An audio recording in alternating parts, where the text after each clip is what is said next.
Hello everybody and welcome to the opening round here for the second season, season 1 of the Dark Wing Racing Endurance Championship. We've got new drivers on the grid and new rivalries are waiting to ignite. With a revised format for this season, nothing from the previous one can be taken for granted. The opening round here is all about discovery, learning the field, learning the rules, and learning who's ready to adapt the fastest. And Spa is the perfect place to begin. It demands confidence from the very first lap and offers no forgiveness for hesitation. With everyone starting from zero, the circuit will quickly show who's arrived prepared and who still has some homework to do. Of course, as always in the Ardennes Forest, there's some rain on the horizon, and it might well spice up this race. As always, and back from last season, I'm joined by Zach. Zach, how are you doing on this fine day? I'm doing fantastic. Ready for a new season, ready for some new drivers and some more excitement. Let's get this going. Let's absolutely get this show on the road. Spa, of course, an iconic track to start at. Some rain on the horizon, potentially. Anybody you've been kind of looking around at who might be going well this season, or is it an open door? You know, right now we got a lot of drivers that we haven't seen yet. So I think this first race is going to be kind of an open door for drivers to put themselves forward, and we'll see who is ready to make themselves known. Absolutely. And as I said, we're here at Spa in Francorchamps in Belgium, and that's a great time for someone to pull out into the pit as we're starting our new qualifying format here. And of course, something new for this season is that we've got open qualifying, which didn't startle me in the slightest to get started here, but we've got 30 minutes of every driver being able to roll out onto the pits and get going. And I think that's going to be a little bit different today. And yeah, I think it will be very grand. How do you think that's going to potentially shake up the order this evening, Jack? It'll be interesting to see how all the drivers are gonna, act with each other on the field. We've got all classes, pro, am, and am together, so it's definitely gonna keep things interesting. Absolutely, so many classes that they've fallen off the bottom of the screen. We'll have that have that fixed for last week. For next week, we've got 38 drivers on the field, and you can see there quite a lot of them heading out straight away to get those laps in. Could there be some rain coming? I'm wondering, with everyone rushing out of the pits so quickly. We do have some rain on the radar, so we'll see if it makes its way across the track before the end of the session. But I think it's probably gonna be a good idea for these guys to get out there while it's still dry and get some of those laps in. Absolutely, I think that you'll be pretty nicely kind of done by there by heading out and getting those laps in nice and early, set in some bankers. We had a little bit of rain during practice, so kind of only very, very slight amount of rain. So it's not like we've had a downpour that clears all of the rubber from the surface, but it might make it a little bit greasy. So I kind of expect this track to ramp up a little bit as we get going, and yeah, very much expecting the times to tumble before that rain arrives, if it does indeed arrive at all. And I think we've got our first spinner there. Oh, and almost rejoining into the 15 black Porsche there, but no damage done at the moment. And let's see who might be the first car who's going to cross the timing lines for us. It looks like Eric here in the 63 car is just coming up to the final corner, and he's going to start his lap first. Of course, we're only at 26-degree track temperature, so he's probably going to need another lap or so before his tyres are warm enough to start setting some competitive lap times. I think that's going to be key, especially with the open qualifying, is going to be finding yourself a nice position out in the open, somewhere you can get a little air to breathe and get those tires nice and warm for those fast laps. Well, you're saying getting a bit of air to breathe, but it looks like he has his teammate running the same livery directly behind him. Now that might be interesting with that long Kemmel straight, and in fact there's another of these cars out there, 3 of them all running the same livery on the same straight. It could very well much be the case that they're going to work together and tow each other down that Kemmel straight and then get out of the way for the tricky middle sector. I think that would be quite an advantage depending on which way the wind's going. But look, they're kind of lined up all together there, and there might be some interesting games going on. You know, it's going to be the other interesting thing with the open qualifying is, you know, you're going to have your teammates out there. So it gives you the option to kind of pick and choose, you know, who you want to be first, who you want to push, who you want to pull. And it's going to be interesting to see who makes friends out there. Of course, the counter argument to that is you have your rivals out there at the exact same time, and you're not allowed to get in someone's way on purpose. But even just having a car in front of you who's on their outlap, they pull off to the side and get out of your way, it's still a little bit of a distraction. You've got to have that thought in your head that you know, maybe they're not going to move out of the way. Where are they going to move out of the way? Am I going to have to get out of their way? It's a little bit of a distraction in your head, I think. So lots to think about for those drivers out there, and managing the traffic, which is not something we've seen in too many league series, and definitely not in DWREC before. And yeah, something that they've all got to think about out there. As Eric here is heading up to the line now, and he's going to set our first time of the day. And so long as it's valid, he will go to the top of the leaderboard with a 1:17.918. Not a particularly speedy time compared to what I'd expect from the pro class, but is of course his first lap, and he's still warming up those times. I think as we see these tires get warm and the drivers kind of figure out their way and where they're going to sit on the track, we'll start to see those times come down. Absolutely, as we're seeing a good few drivers coming across the line to set their time. Jan Hilden goes fastest for now with a 2:17.585 and becomes the leader of Pro and the leader of our field overall. Of course, if you haven't joined us before, we have separate classes for all of our drivers out here. However, they are all on the same racetrack. They're all racing each other for position, and when we go to the grid, they're not going to grid up in classes like you might expect an IMSA multi-class race to. They're all going to grid up in the position they qualify overall on the grid.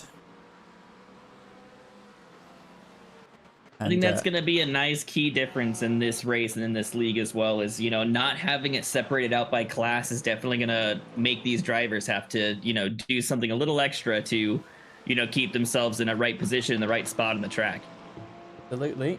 And I think we might be having a few issues with some of our drivers and connections there, but it does look like it's recovered itself for the moment. Let's have a little look around our grid. It looks like we have all but 4 drivers out on the track right now. The fastest of which has done a 2:16.650 in Harrison in that pro class. He's joining us all the way from Australia, I do believe. So he's up very early, but it's not stopping him set the fastest time so far. I've raced with him quite a bit, and I can, you know, tell you from experience, he's a quick guy.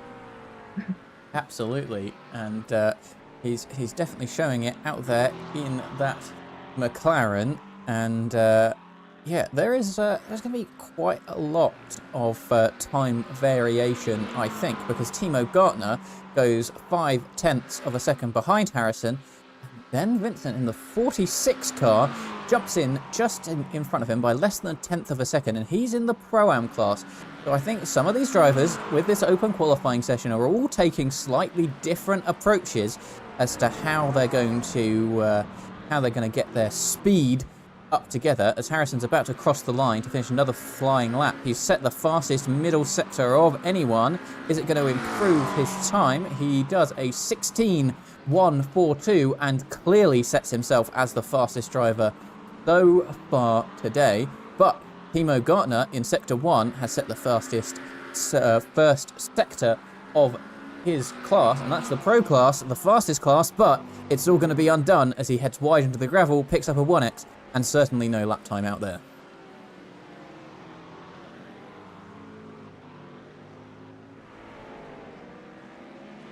So he's going to have to do a little bit of a reset, and have he's letting a few cars through there, and reset his car, reset his mind, and go again, because he was going very quickly indeed in that first sector before he came through here and went off into the gravel. Jeffrey Damon setting the fastest first sector that he set today, currently sits in P6 overall and P3 in his class, and looks like he is done a 40.5. That's not too shabby, and he's less than a tenth behind Felix Mexner in P2. So I think he might be coming for that spot, and you love to see it. There's so many cars out on the track, and everyone having to choose where they are going to come out and do their lap, and all sorts of colourful liveries up there today as well. Jan Hilden in the pro class. He's set a lap time. He's currently only in P13, and he's coming up to a bunch of slower cars there. So he's going to want them to get out the way if they're coming to start their laps. Maybe he'll feel a little bit impeded by that red Mercedes there. But he's going to come up to the line. Is he going to be able to improve on his best of P14? Wait for the time. Yes, he is, as he goes to the top of the timings. The 2:15.794. 4 tenths clear of Harrison. There is going to be some spicy battles at the top today as they're covered by a second, and I really do think that track is starting to ramp up now with such a big difference between those drivers.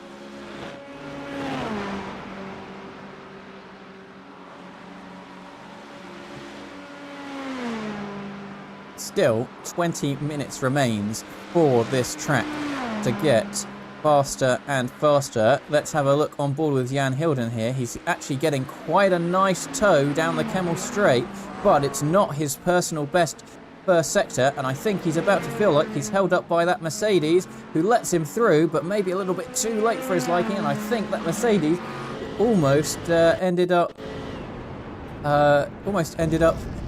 spinning there, but I don't think that he did.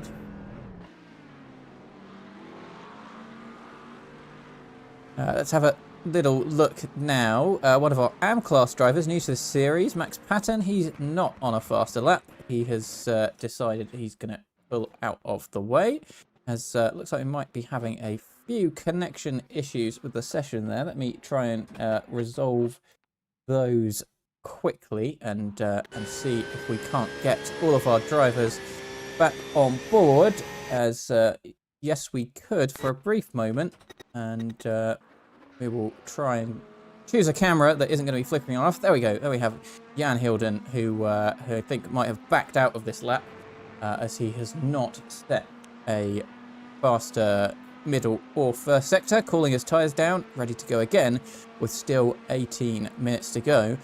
Zach, now we've seen a bit of a start of qualifying. Who do you think's gone well so far?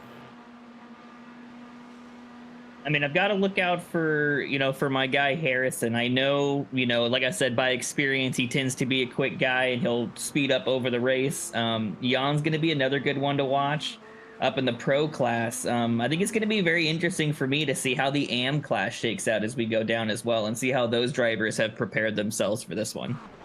Absolutely. And it's interesting to see that everyone is vaguely within their classes right now, but there are a few outliers right now. Vincent and Mexner both in front of pro class drivers. Cheverton is very far down in 25th overall. Anybody else? Kovacs in the 6 car has has made his way very far up for an AM class driver, and it will be very interesting to see where they do shake out at the end of this qualifying session.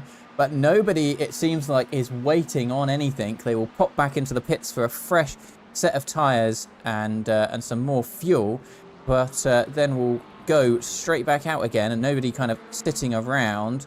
Talking of sitting around, Zach, tell me how the rain on the radar is looking. Does it look like it might threaten the end of this qualifying session? The rain percentages they're going up and down. I don't see anything on the radar yet, so it looks like we may get a safe ending to this qualifying, but it's still yet to be seen if anything's going to come cruising through. Yeah, that's going to be very interesting indeed to see who's able to take advantage. Of course, with that rain percentage chance going up and down, we're getting some cloud cover. It's heating the track up, it's cooling it down, more rubber's being laid down, so there very much is some I guess skill to coming out at the right time on the track, and that very well might be the end of the session, where we might see everybody heading out. Unlike closed qualifying in iRacing, you are able to finish your lap once you pass the start-finish line, as long as you've passed it without the checkered flag being out, of course. So there's still that time to kind of be the last one over the line to try and get the best run. But of course, if there's a car spun, a yellow flag, some gravel chucked over the road, or anything similar, then you're not going to see an improvement on your lap time, as let's just sit on board for a lap here with Timo Gartner. He was going very well in his previous attempt. He set the fastest first sector of his class, but currently 1.3 seconds off the pace and behind a good chunk of Pro-Am class drivers now. He won the Pro-Am class in the last season, so he's graduated his way up to Pro class, and let's see what he can do for this first sector. You can see he's got a Mercedes in front of him, who's maybe a little bit too far away to give him a tow, but now he's got a car closing in on his racing line. I think that might be a McLaren there, who he will want to get out of the way. I think he might still be warming up his tyres, because he's not set the world alight with that first sector, 50.5, not shabby by any stretch of the imagination, but it's not personal best for him, nor is it a best overall. So let's see what he might be able to do with his middle sector. Difficult through no name here, not to go too wide and pick up a off track and a bit of gravel. And let's actually ride off board with him there if we're going to have a bit of flickering about from him. Looks like that's resolved there. We'll have a look at what exactly is happening in the session there, to see if there's any issues before the race next week. But hopefully once we get out underway and everybody on the grid, we should be doing fine. It hasn't done well for Timo's lap times either, because he's done a 50.1, so may well be setting himself up for a fast lap on the next one.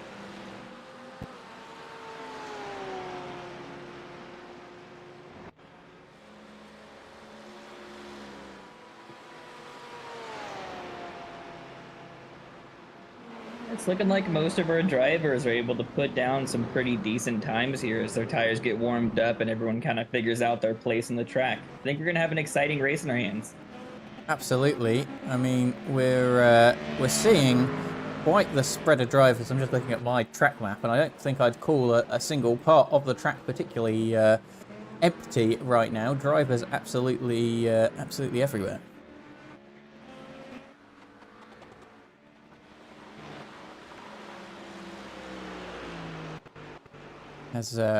Do give me one moment here, as we're in a bit of a lull of qualifying. I will try and resolve the issues that we might be having with the session and us jittering along. I'll just see if I can't fix that right now, while Zach take it away and tell us what you can see while we can't. Well, right now it's looking like drivers are getting pretty comfortable. I haven't seen anyone set some fastest laps. As I say that, we actually got Giuseppe that has taken the P1 class in the Pro-Am class, coming in with a 2:16.3, just 0.2 of a second quicker than our P2. Looking at the spread across the field, the AM and the Pro-Am class, looks like everyone's starting to mix themselves up pretty well. So I think this is going to make an exciting start to the race, as it is not going to be as evened out as we thought it would be.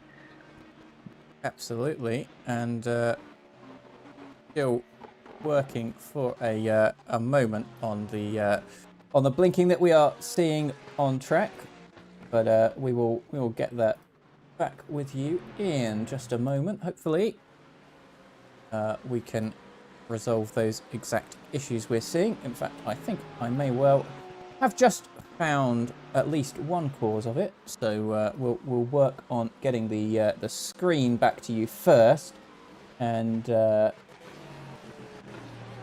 it looks like we still might be having a few issues, but let's bring you back to the race and see if we can't get that back a little bit. It looks like it's running a bit more nicely now. You know, it's the first race of the season. We always know there's going to be a couple technical difficulties, but we'll, as we get this sorted out, you know, the start of the race, we should be all right and good to go. Absolutely. No time, like the first race of the season, for everything to kind of go wrong a little bit. It's always the way as we get going, and not only are the drivers shaking down themselves, we are shaking down all of our systems here to make sure that we're able to get going. And it still looks like we're having a couple of issues there, so I think I may well restart our iRacing client, and then we'll get back to it, which hopefully shouldn't take us too long at all. And now while we're waiting for just a moment, Zach, we've got a lot of drivers on the grid, and something we haven't spoken about yet is that points are not only awarded for your class, they're also awarded for your overall finishing position. Kind of, how do you think that might shake up how a few of those drivers are racing out there? We maybe saw in the last season drivers who aren't in the same class kind of letting the other one through. I think we're going to see a little bit less of that this season, but how do you feel about that? Yeah, I think you're right. I think having the class points as well as the overall points factoring into your position is definitely going to make a difference. It's going to force those drivers that fall back to kind of push to get back up, and it's going to force some of those drivers in the back to maybe fight a little harder outside of their class to make sure they're getting as many points as possible each week to, you know, keep themselves up in the fight. Absolutely. We saw it here when it rained last season, where we had a few of our pro drivers spin out in the rain. They maybe chose the wrong tyres for the race. And they managed to get back to the front quite quickly. I think that's going to change quite a bit now, because everyone's going to want to defend those positions for those extra points against those in their class. So I do think that it is going to make a big difference. Oh yeah, I think adding a point system like we have definitely makes it more optimal for everyone to be racing. I think it's going to make it a lot more exciting for viewers as well. Absolutely. As we are bringing back to you, I do promise that we're bringing back the race session for you, and it will be back in just a few brief moments. And it is a good thing for us that we're figuring this out during qualifying before we get properly underway for what is going to be a very interesting race today, and it'll be very interesting once we have got ourselves back into the session to see where everybody stands with that track improvement kind of constantly going on throughout the track, as we're just back in the session now, waiting for our drivers to come back in. And there we are. We're back with it. And hopefully these issues should resolve themselves with a good iRacing restart. And we'll bring back the overlays in just a minute. But Zach, can you tell me what's happening out on track with all the positions? So it looks like everyone's kind of settled in to where they're going to be for the most part. We've got Jan Hilden up in first place. We got Harrison and Nick following in P2 and 3. The Pro-Am class, we've got Giuseppe that has still set the fastest time with Brandon right next to him and Felix in third. David Michael Sorrow is going to take P1 in the AM class at a 2:17.2 with Caden and Kip right behind them. So as far as I can see, positions maybe below, 7th and under are getting a little bit mixed up. But for the most part, it seems like everyone's settled into where they're going to start for the race. Absolutely. As we see, Felix Metzner, I think that is in the 17 there, spinning across and catching a car. That's not going to do him super well in his lap time, nor the car that he caught there. And as we bring the overlays back with you on the stream, I'm hoping that I can have a little look at what happened with Felix Metzner there, as we head into our replay right behind him, and he just carries a bit too much speed.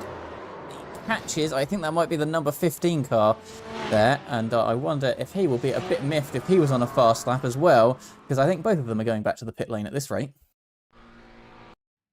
Yeah, that can be a tough corner to get yourself turned around. With the way the track kind of comes back together there, it's hard to spin out in the first part of that corner and kind of not end up back on the other side of the track. Absolutely. And yeah, you do kind of end up with a bit of a difficulty there. As we've got 5 minutes of qualifying remaining, we can see a lot of our drivers are heading back out onto the track to try and set some faster lap times and move them up the order. It is Jan Hilden right now who is in P1 with a 2:15.577, but Harrison only 2 tenths behind him. That's not an insurmountable gap.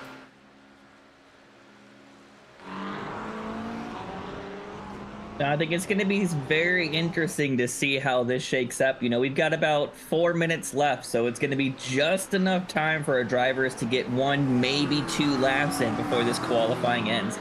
Potentially a third if they're able to hit that line before that checkered flag drops. As you stated, anyone who crosses that line before the checkered is actually going to be able to finish their lap. So that could kind of give someone an extra lap or 2 to get themselves in there and see if they can set that fastest lap.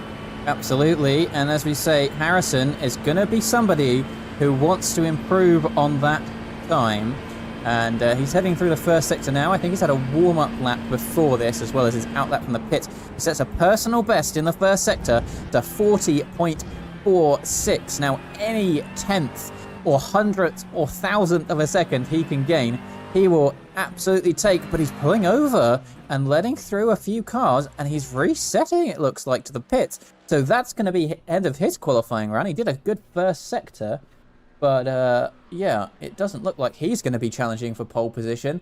Jerkovic on the 35 car is also in the pits, so he's not going to be challenging for pole position at this rate. And yeah, that's interesting. It looks like the top 3 are going to stay as they are and decided that they're not going to improve.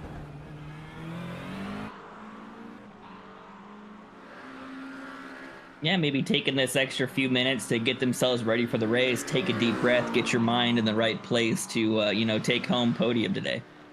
Absolutely, and they'll be setting their setups as Michael Rhodes cuts Eau Rouge. He won't be going any faster because he won't be allowed to keep that lap time. He was our AM class champion from last year. He does have another lap to get around to the pits, and he's weaving across the road there, I think in a way that the stewards will want to have a look at, as he was blocking the car behind, maybe not on purpose, maybe trying to not give him a tow, but he's in 36th place right now, so he's not lit up the timing streams with maybe how he expected from his 6 for 6 wins in as many rounds last season. I think everyone who raced with him in that class last season is going to be out to make sure he's not able to repeat what he did. And looking at the fields that we have this this season, it's looking like it's going to be pretty possible. We got a lot of competition, a lot of great drivers that joined. So I think it's going to be very cool to see how the AM class, how everyone's going to shake up after this one. Absolutely. He doesn't even end up in the top 10 of his class. He's 12th so far in that AM class. So he's going to be wanting to get round to that line. He's set a personal best in the first sector, but I don't think it's going to count for anything because he's got that off track at Eau Rouge. So I think he's going to have to come around and try for that final lap of the session and see what happens to him. As we have a look at how everyone's shaken out in their classes, so he said the top three, Jan, Hilden, Harrison, and the 35 car, they're locked in the top three unless anyone can usurp them right now. We've got a good number of new drivers in the Pro-Am class who we haven't seen before up there, as well as our regulars. We got Felix Mex and Alexander Drake, of course, from last season. Ian Kennigan down in 7th. Jeffrey Damon, someone who's very close to the boundary of the Pro class, down in 10th. So he'll be thanking us lucky stars maybe he didn't end up in that class so far. And then, yeah, completely new names from 1 to 4 in the AM class before we get to Thorn in P5 of his class. So very interesting to see how during this kind of couple of weeks break we've had new drivers have come in and kind of shown up maybe some of those drivers who are feeling pretty good at the end of last season.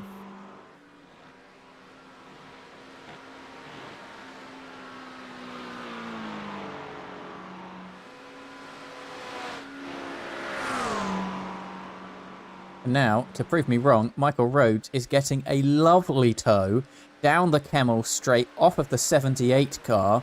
He's going to obviously set himself a very fast first sector after that tow. It's going to be a 40.61. Very nice indeed. And maybe now he will show me up and end up first in that AM class, much to the dismay of his compatriots. So let's ride on board with him now as he heads through No Name. He's gone a bit wide, and you've really got to get the car in check there so that you don't slide off the edge of the road and into that gravel. Heading through Pouon now, you've really got to keep your rear in check, but he's off the road and he's into the gravel pretty much. He's going to be starting P12 in his class, and he will not be very happy about that at all, because I believe that's last.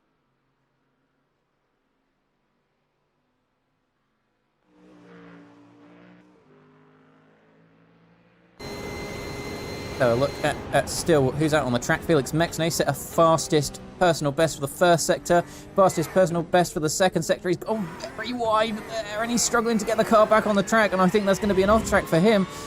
And he's not going to go any faster with that because his lap won't count as he crosses the line. Who is still left out there? Alexander Drake. He's in P9 overall right now. He's set personal best for the middle sector and a pretty good first sector as well.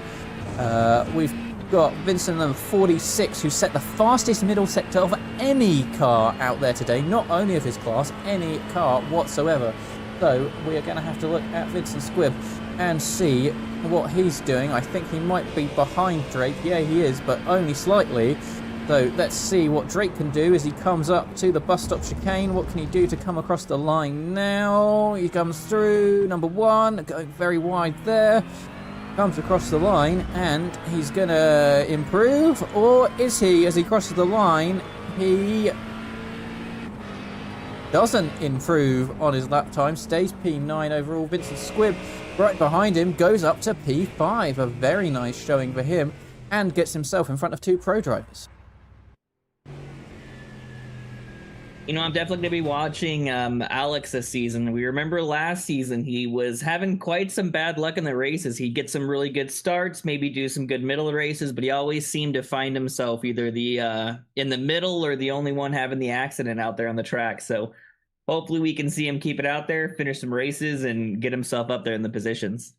Absolutely. Now we're just going to wait for the final countdown. There is no drivers out on track, so don't worry. You're not missing anything of anyone going around. And this is going to be our starting order for today. And just a brief moment's time, I will run through it for everybody once the qualifying countdown has finished. And of course, we're going to skip forward a little bit in sim time.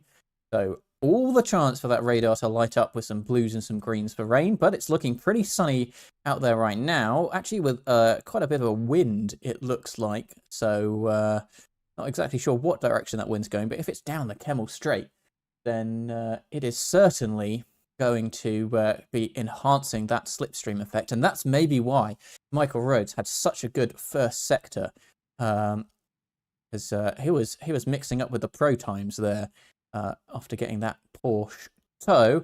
As here we are, the 2-minute countdown for the race does begin, and everyone can start getting into their cars now, ready to get started. And let's have a look at the starting grid then. It's Jan Hilden on P1 in the pro class, a 2:15.577.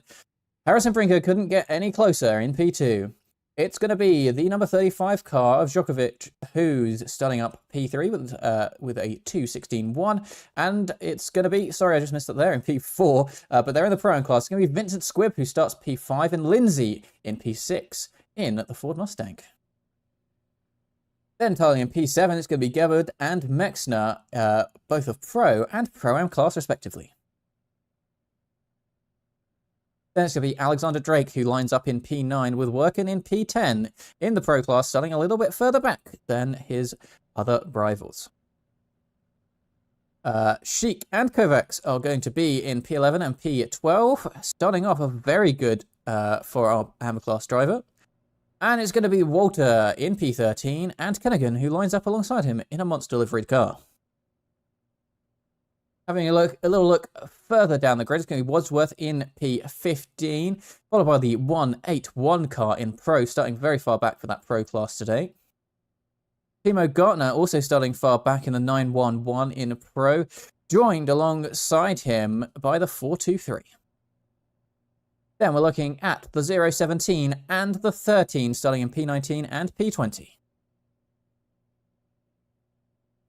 Getting, well, towards the middle of the grid, I guess, normally the back. It's going to be Crawford in the 29 car and P22, Sarrow in the 299. Jeverton, not a great showing from him in the 390 in the Pro class. Last of the Pro class drivers, I do believe, who's starting today, alongside an AM class driver in P24. And actually, I was wrong. It's Pitt who's starting in P25 overall with P11 in Pro and Blair in P26. Thorne is starting P5 in AM. It's P27 overall for him with Patton right behind. Really heading to the back of the grid now. We're looking at a Pro-Am class driver of the 78, joined by Simon Hartley of the 316. JT Sawyer lines up 31st with Ferreira alongside him in P32.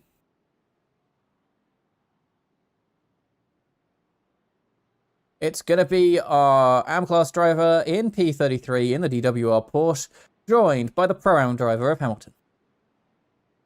James Vernon lining up P35 with a 2:18.9 and a 19.0, which will very much displease Michael Rhodes, starting last, but two even, in P36.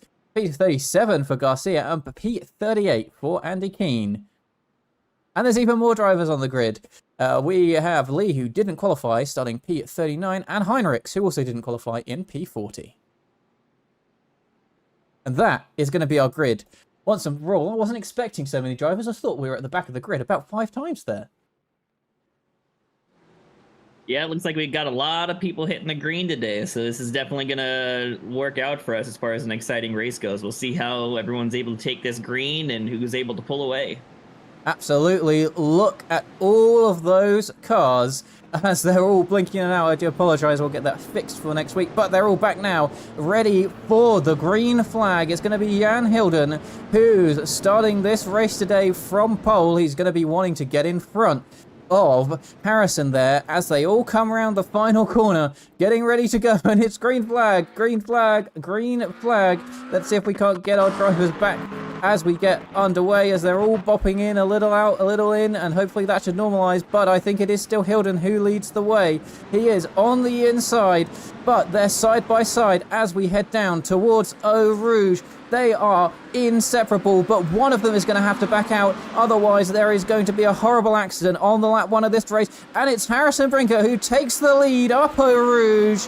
And he leads this race, taking over by Hilden. We've got Djokovic in the background who's got a slow down penalty, but he has dropped a little bit further back. But it's Harrison Brinker. He's weaving to try and knock anybody out of the slipstream there. But he leads a massive pack of cars behind him. That has been a perfect start for Harrison there. Yeah, we're looking pretty good. We got all the cars that have made it along the track so far. No serious incidents that I'm seeing on the race control, and everyone's trying to find their position and get past what cars they can in the beginning lap of this race. Absolutely, as it seems like it's maybe only a couple cars who might be having a few connection problems that are dropping in and out, but that should hopefully normalise as everyone gets themselves going. There's a little bit of gravel and a wiggle in the background, but no one going too badly. But it's going to be Jan Hilden who is right on the back of Harrison here.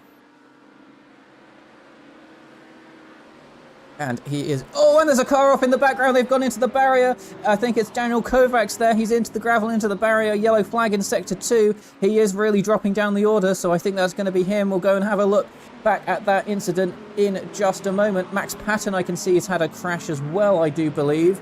But we'll go and see what's happened to them as your top two continue as they were, of Harrison Brinker and Jan Hilden. Another yellow flag in Sector 2. Looks like Matthew Cheverton maybe has had an accident in the background. And there's a yellow flag in Sector 3. I think it might be Jeffrey Damon and Ian Kennigan. But this battle for the top two is getting spicy at the end of this this first lap. And it looks like Jan Hilden was getting a little bit impatient behind the McLaren there and wanted to get past as quickly as possible. Zach, you said they all got through turn 1, but they didn't all get through the first lap. You know, it might be the commentator's curse kicking in there, right? As I said that, we also had an accident going into Puhan with a couple cars there, so we definitely got some stuff to look back on and see what was going on there. Absolutely. Let's have a little look here at what happened to Daniel Kovacs. It looks like, oh, he just had a horrible snap there. That didn't look very good at all for him, and that's really got the rear end of his car going in places it really shouldn't.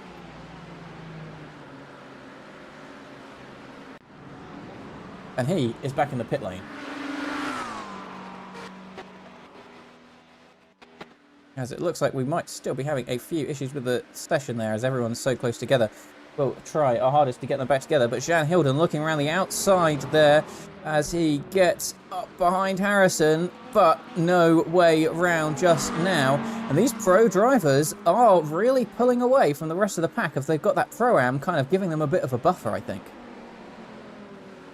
You know, I think that's going to be key, especially as we have this chance of rain coming in. You know, try to create yourself a gap, get yourself as far forward as you can, and try to set yourself up for potentially the coming in for the wet tires for some of these stints, or, you know, just giving yourself a gap before that wet stuff starts coming on.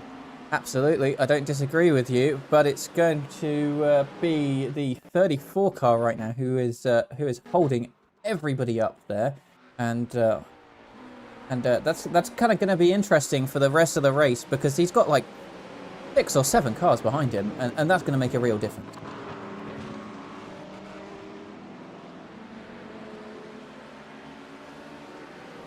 Yep, I think you're definitely right. We're going to see if these guys are going to be able to get by and catch back up to those leaders. But the more that they sit there, the more that P1 and 2 are starting to pull away and give themselves that distance that they need.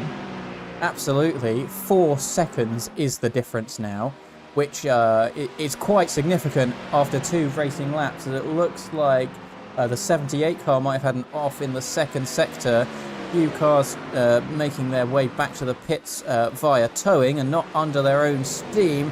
We're seeing Eric here in the pro class against Benjamin Lindsay, also in the pro class, but they're stuck behind this 94 Porsche of the Pro-Am, and you can see, I think it's Timo Gartner at the back of this train, who is all the way down in P11 overall. So I think Timo here will be wanting everybody to stay nice and close together, but they will very much not be as they start going too wide on the way down towards Raidillon and Eau Rouge. It is the Ford Mustang who's going to keep ahead as we head through there. But, of course, we're going to see Eric here have that slipstream of what is quite a wide car. And if the wind's facing the right way, it may well give him a wonderful gap down the straight. As you can see, it's so powerful. Everyone's weaving all over the place, trying not to give each other the slipstream. Yeah, this is definitely, it's one of those tracks kind of we had like last season. It's got some of those nice long straights, and we know how the GT3s are with drafting. So if you can get yourself tucked in, you could potentially set yourself up for a really nice pass going into, you know, Lacombe, the Blanchimont, maybe even that ending chicane. Get yourself a little bit of a run going in. Absolutely agreed, as it's Jan Hilden still right on the back of Harrison here. And let me just take a few moments again of your time to just try and resolve this blinking issue that we haven't seen before today. But of course, that is the way it goes when you start a new season. And I will have a look at what exactly we can do to resolve that issue for you for this race for now. And yeah, I think it's going to be an interesting one. Zach, you said about the chance of rain. Tell me more about what's going on there. You know, we're looking at the radar. It's going to be climbing up, and it looks like at about 4 p.m., so maybe just about an hour into this race, we're going to be seeing about a 61% chance of rain. Looking at the radar, I can see it coming in from the bottom corner, so it's definitely looking like we might see a little bit of action as we hit the middle part of these races. Now that is going to be very interesting indeed. The further we head into this race, really, because who's fastest in the dry right now might not be the fastest when the rain comes. I mean, that's the fun part about the weather. You know, you can practice all week in one condition, but you never know what's going to happen on race day. Absolutely, as I'm still trying here to work out exactly what's causing this blinking issue. We will try our best to get it resolved as the race continues.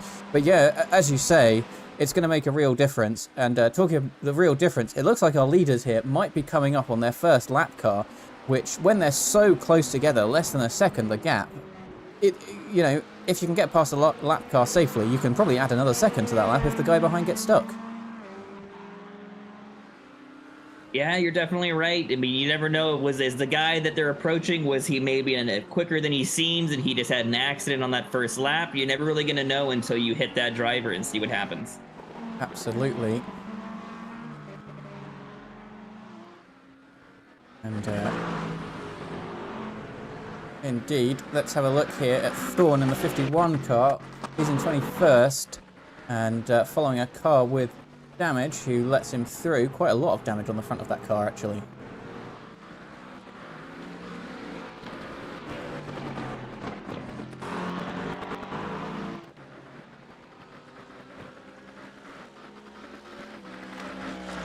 As once again, I do apologise. I will keep trying to troubleshoot exactly what's causing this skipping issue that we're seeing here, but yeah, a very interesting start of this race, and yeah, it's certainly going to make it very interesting, I think, once that rain comes. Yeah, I think you're right. You know, we can control every aspect of the race, but the one thing we can't control is how the iRacing server is going to act and how our computers are going to act. So, you know, we thank you guys for hanging in there with us, and we'll get this cleaned up and we'll get you guys back in on the action.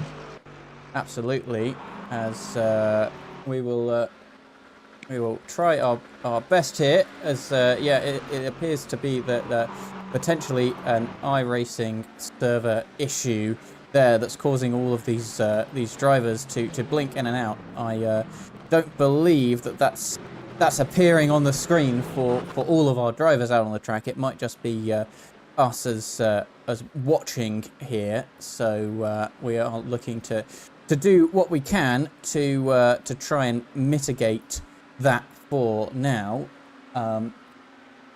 But yeah, it's very interesting indeed, as we might need to just change some of our broadcast settings. So I do apologise there for the issues that you're seeing on your screen. But yeah, it's gonna be an interesting race out there for every driver. Even these two in the top 10 who are back down to 0.3 of a second between each other. Do we think that maybe Jan Hilden here is trying to save a bit of fuel while he sits behind the leading car, because he doesn't look like he's making too many aggressive attempts at overtakes? Yeah, I mean, we're hitting that certain part of the race, right, where you don't want to be making too many risky decisions. We got a lot of time left in the race. You know, maybe the most important thing here is to sit behind a driver that you're comfortable. Maybe you match their speed and just see if you can get some fuel saving and get a feel for the track as everyone kind of starts to spread out into their own little groups here. Absolutely, and let's have a little look back now at the start of this race. It looks like Max Patton has lost the real rear of his car, and I think that might be actually a crash as a result of earlier damage that we're seeing there. Looks like he might have got involved in a crash at the very start of the race. There are quite a lot of cars blinking around on this replay, so I do apologise. But indeed, it looks like he might have got involved here as a few cars spinning around, and that was a big accident at the back there, and that's how he lost the rear of his car. Yeah, you know, when you have that many cars stacked up, it'd be kind of hard to get around some of those corners and really try to read what those drivers in front are doing. You know, you'll get some of those random breakers that can cause you, just to lose a little bit of control of the car and take a couple people with you.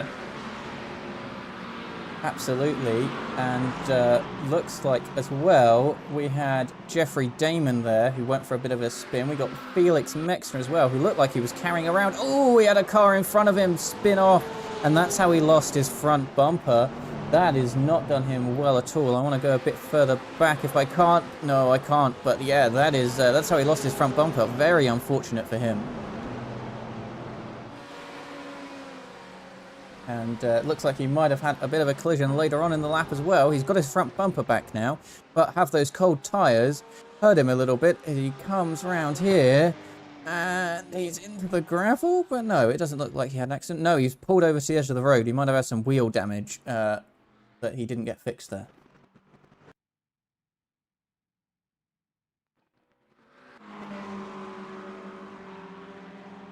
As it still stands right now, Jan Hilden in P2, right behind Brinker here. They're still line astern with half a second separating them.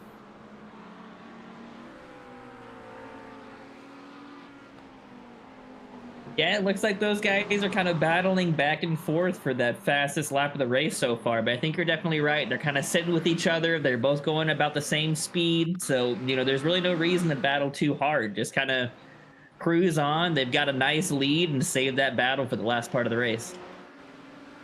Yeah, absolutely. And, yeah, it very much seems to be working out quite nicely for this lot, because they are 4.5 seconds separated from the cars behind them now.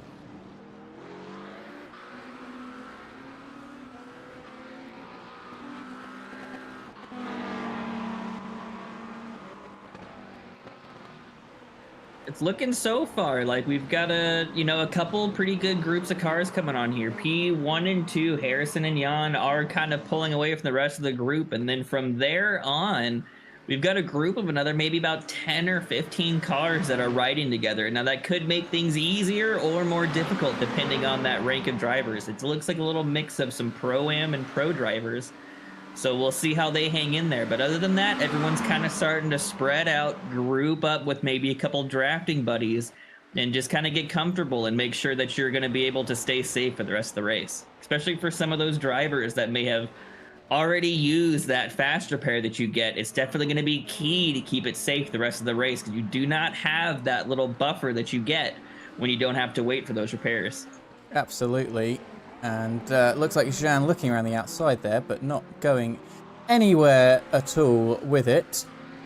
He's just going to stick behind for now. You know, it'd be one of those playing those mind games as well. Kind of show yourself in the mirror, make it look like you're going to make a move, possibly cause, you know, the driver in front to make a little accident of their own, and give yourself that time to get that position. Absolutely. And do continue to apologise for the blinking issues that we're seeing on the broadcast this evening. We will have a look at that. I am trying my best to diagnose the issue and try and resolve it as we go live. It looks like it might have settled itself for just a moment. No, it is not. But I will actually restart our iRacing client just to see if we resolved it with any of the changes that we've made there. But yeah, tell me more about this rain, Zach. We've had a couple of minutes now, and indeed, it looks like it might actually be heading towards the circuit. My apologies. Yep, as we get closer, those percentages keep going up. We've got about a 22% chance at 3:45 in the sim, but at 4 p.m. it jumps right up to 84%. So it's definitely looking like this is gonna hit the track at some point. It's just a matter of how heavy and how hard that rain's gonna fall. Absolutely, and we've seen. We had a bit of rain in practice. It only lasted for about 10 to 15 minutes or so. But, you know, we saw there a few drivers having a few spins and having a couple of offs. So even if it doesn't rain enough to get those wet tyres on the cars, it's certainly going to change how people are approaching the circuit.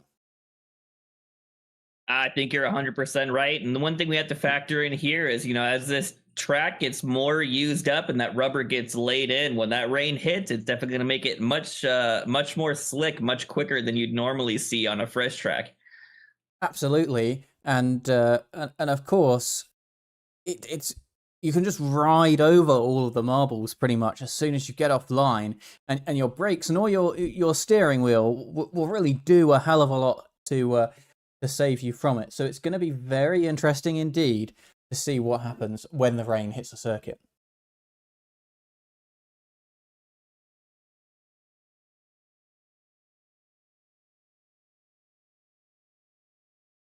Yep, I think you're definitely right. Looking at the gaps now, it's looking like everyone's keeping it pretty clean so far. I don't see anything super crazy. We've got a couple small incidents we might want to take a look at, but other than that, again, like I said, everyone's kind of staying grouped up. It looks like that pack of like 10 to 15 cars is now starting to spread themselves out into a couple little packs of 2 or 3. So everyone definitely starting to find their place on the track, find their place in the positions, and, you know, maybe just keeping it calm until we hit that first pit stop before they start going at it once again. Absolutely. I mean, isn't this great? It's like listening to the radio, everyone. We can have Zach tell us what's happening out on track. As I do promise you that the sim is coming back live to us now, and hopefully we will be without those skipping issues that we've seen. But if not, we will certainly solve the problem for you shortly, as we can see, and everybody's liveries will have to load their way back in. It is still Jan Hilden who is out in P2, and indeed, it looks like we might still be having a few problems with the broadcast here and getting everybody's car rendering on the screen. But we will give it a moment to try and get everybody back in there and see exactly what the issue is. As it is Jan Hilden who goes around the outside, and now the inside, we can just about see it, but it isn't Jan Hilden who's getting past, but he is looking up the inside, and indeed, he's not made that move stick just for now.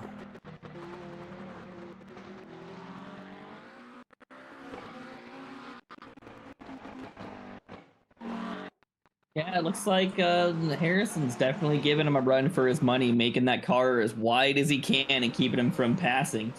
But, you know, the more these guys do it, the more that gap back to P4 and on is starting to close up just a little bit. So we'll see if they're able to bring that back up and turn this into a race between more than just P1 and 2. Absolutely. It's going to be very interesting to see indeed, as Timo Gartner is leading a little bit of a train here, it seems like. And yeah, he's very much leading the Pro-Am driver of Walter around the track. And it's another pro driver of Worken who is right behind him. He's made the step up, and actually he ended up in quite a few pro packs in the last season, but he's looking a little bit further back today, but still P4, so it's another terrible result for him so far. Yeah, you know, he's got to be pretty happy with himself. He came in towards the end of last season and really started to show himself as someone, you know, to be reckoned with. So we'll see if he can kind of continue that that profile as we come into this next season. And, you know, he's doing pretty well so far, so we got to keep our eye on him. Absolutely, as it is still Jan Hilden, it looks like, behind Harrison Brinker. We were saying a little bit earlier about maybe we thought that he was sticking behind trying to save some fuel. I don't think that's the case anymore, as he is right up the bumper and has been looking to make some moves for the last lap or so. Is he going to try again as we head down here, or is he going to back off and save a bit of fuel? He's looking around the outside. There's nowhere for him to go. Yeah, you know, we're looking at that McLaren versus the Chevy, and we know the McLaren can be, you know, exceptionally well going into those corners. You can tend to brake a little later. It settles itself out really well, so we'll see if that Corvette is going to be able to get a run on the outside, maybe save up and get some good exit speed and try to make that pass on one of the straights. Absolutely, absolutely agreed with you. And it does look like, I'm not going to, maybe I'll commentate its curses. It does look like we've resolved the issues that we were having with the iRacing session there, as everyone seems to be all staying in the right places for now. But hopefully that is not my commentator's curse speaking there. And we can get on with the final hour and 40 minutes or so of this race. And let me tell you, there is absolutely a reason to stick around with rain on the horizon at this Spa-Francorchamps circuit. As you'll know from watching Formula 1, very unpredictable exactly how much rain that's going to be and exactly when it's going to hit, and if these drivers will need to go for the wet compound tyres, as Jan Hilden very close on the back here of Harrison Brinker. He's looking up the inside. There's nowhere for him to go. Oh, and I think Harrison's gone. I think he might have gone off there, and I think he has gone into the gravel and into the wall after being pushed by Jan Hilden there. That is not how Jan Hilden would have wanted to get past.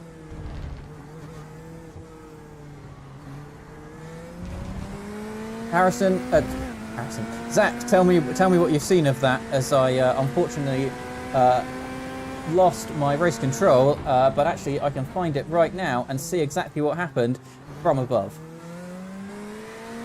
Yeah, looking at it, it's looking like just coming around that wide corner.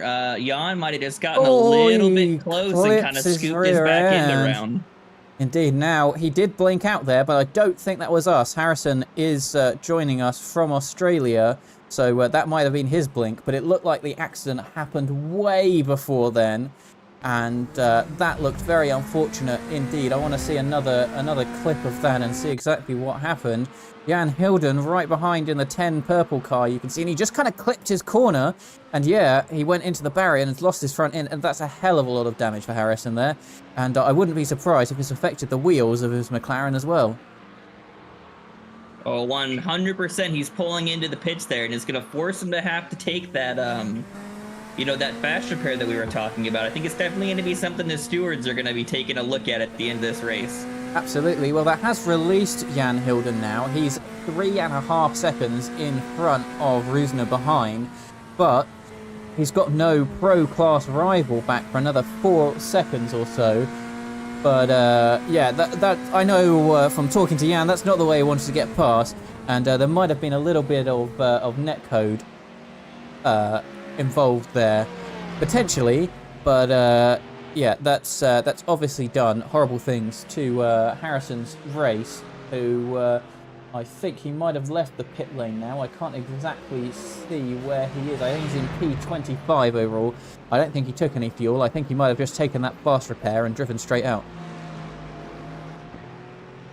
Yeah, I think at this point in the race, it might be a little smart to do that. Just take your quick repair, get back out as fast as you can. We know that rain's coming, so there's really no point in taking fresh tires just to have to come in, in potentially another, 15, 20 minutes for those wet tires. So I think he made the right choice, and we'll see if he's going to be able to make his way back up to the front there. I know he's capable of quite a lot, so I'll be watching him.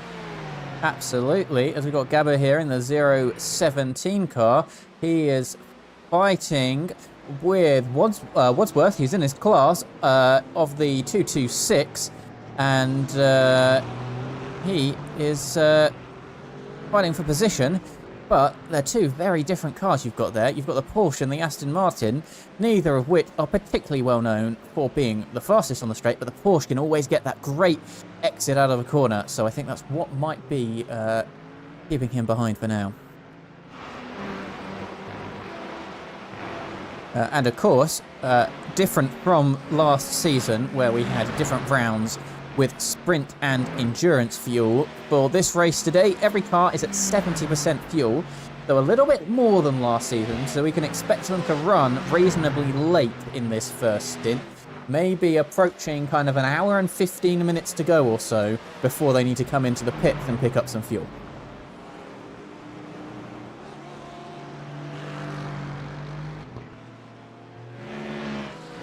This track may be nice enough to time this rain with when they're coming in for the pits, so we'll see how that works out. But it's looking like these drivers are definitely trying to get as many positions up before that rain comes in. So people are definitely putting a little bit more risk, and we'll see if they get that reward that comes out of it, or if they end up, hurting themselves in the end.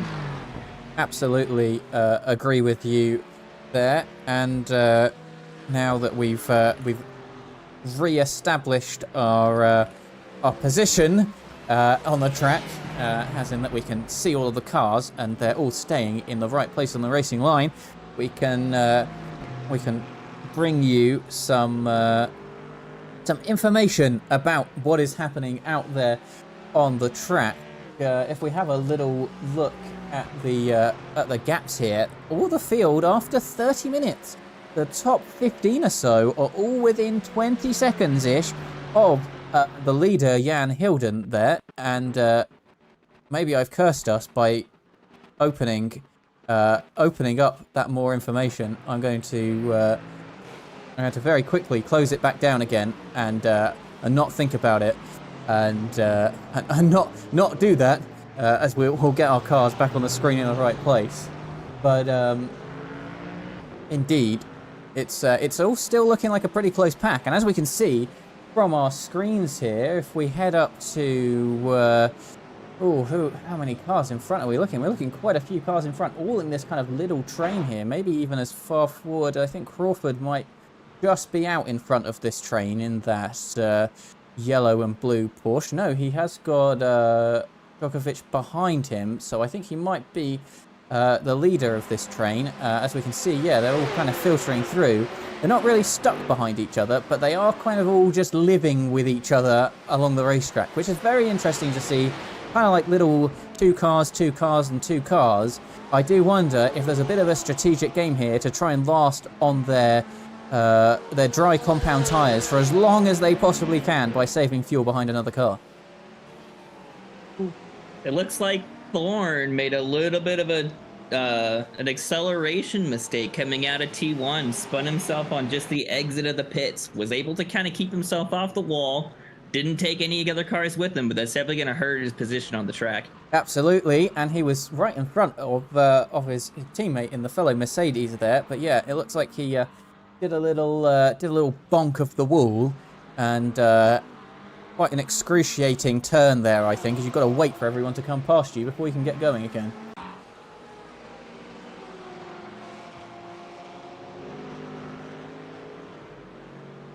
As it's still Gabor here in the 017, stuck behind Pete Wadsworth, but a little bit closer than he was before.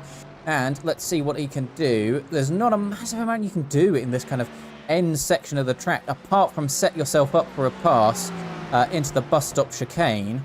Unfortunately, as we saw for Harrison, it can all go very wrong for your race there as well. but looks like he might actually be losing a little bit of time, not too much on the straight to that Porsche, dropping back to a quarter of a second now. And indeed, he's not going for a dive down the inside, so maybe a bit more strategic games at play here rather than pure pace dictating this race. With them all close together as well, if you can take that slightly shorter pit stop, you'll gain that time back and then some by taking a few less litres of fuel, especially if you can avoid a splash and dash at the end of the race. 100%. And this, with the way that these pits work out, this isn't an extraordinarily long pit lane. So the more time you can save in those is really going to help you getting out of that pit stop and getting out of that pit lane as quick as possible. Absolutely. And yeah, very interesting games at play here. Someone who might be looking at a bit of a pass here. It's going to be Kip Blair who goes past James Vernon. James Vernon, ooh, a little bit of contact there. In fact, that's not James Vernon in front of him. My apologies. It's the 144 car of Molina in the Porsche, who has quite a bit of damage to the front end of that car. And I think he's just trying to hold as many people up as he can before he can get in the pit stop and use that fast repair, is Antonio, because they all look like they might have a little bit of damage. That white and black McLaren there looks like it might have a bit of a scrunched in rear end, so I don't think either of these cars are performing at the top of their ability. But for Antonio, of course, you want to keep them behind as long as possible so they don't run off into the distance. Kind of an important game for you to play when you've got damage to your car. You don't want to just let everyone through because, of course, with the damage, you probably won't be able to catch up with them very quickly. I think you're 100% right there, but, you know, having no front end and no nose can really hurt that aero, especially when we're hitting these longer straights. So we'll see if he's going to be able to keep it in or if he's going to end up losing those just because of that down on that top speed. Absolutely. We will have a look at that, but more action happening out on this track. We've got Nicholas Vieira in the BMW here, who is right on the back of Nick Djokovic, and who is going to come out on top here. They're both in the pro class, but no dive bomb into the last corner. But it's going to be a great run for Nicholas here as he gets alongside heading into turn one. He's going to have the outside line, but that is going to be the better line when you're heading to set yourself up to Eau Rouge. And it looks like Jordan there has just kind of let a bit of room and let him go. But maybe what he really wanted was that slipstream down the Camel straight here. Is he going to use it to try and get back of him? You can see that purple DWR Ford in the background who's trying to take advantage of anything that might happen here. But is there going to be a little dive as we head into Les Combes? No, not on this occasion. Just going to stick behind, nice and neat, in a line of three now. Yeah, you know, that's going to be the most important part of the race right now is going to be, you know, if you can get that position, if you can make that move, then you go for it. But if there's any sort of, you know, question as to whether or not you're going to be able to hold that line, you know, maybe you take a break, maybe you wait a little bit. There's still an hour and 26 minutes left. So a lot of time for people to make mistakes and a lot of time for things to happen here. Indeed. And actually, it looked like Lindsay managed to get through on the Porsche there. And starting to pull away, maybe a bit of fuel saving, or maybe just not the setup to this race he wanted. As he does look like he's falling back a little bit from this patch. Might be doing some extreme fuel saving to try and get through before that rain possibly does arrive. As you said, Zach, we're only on lap 15 of 54. There's still a very long way to go in this race.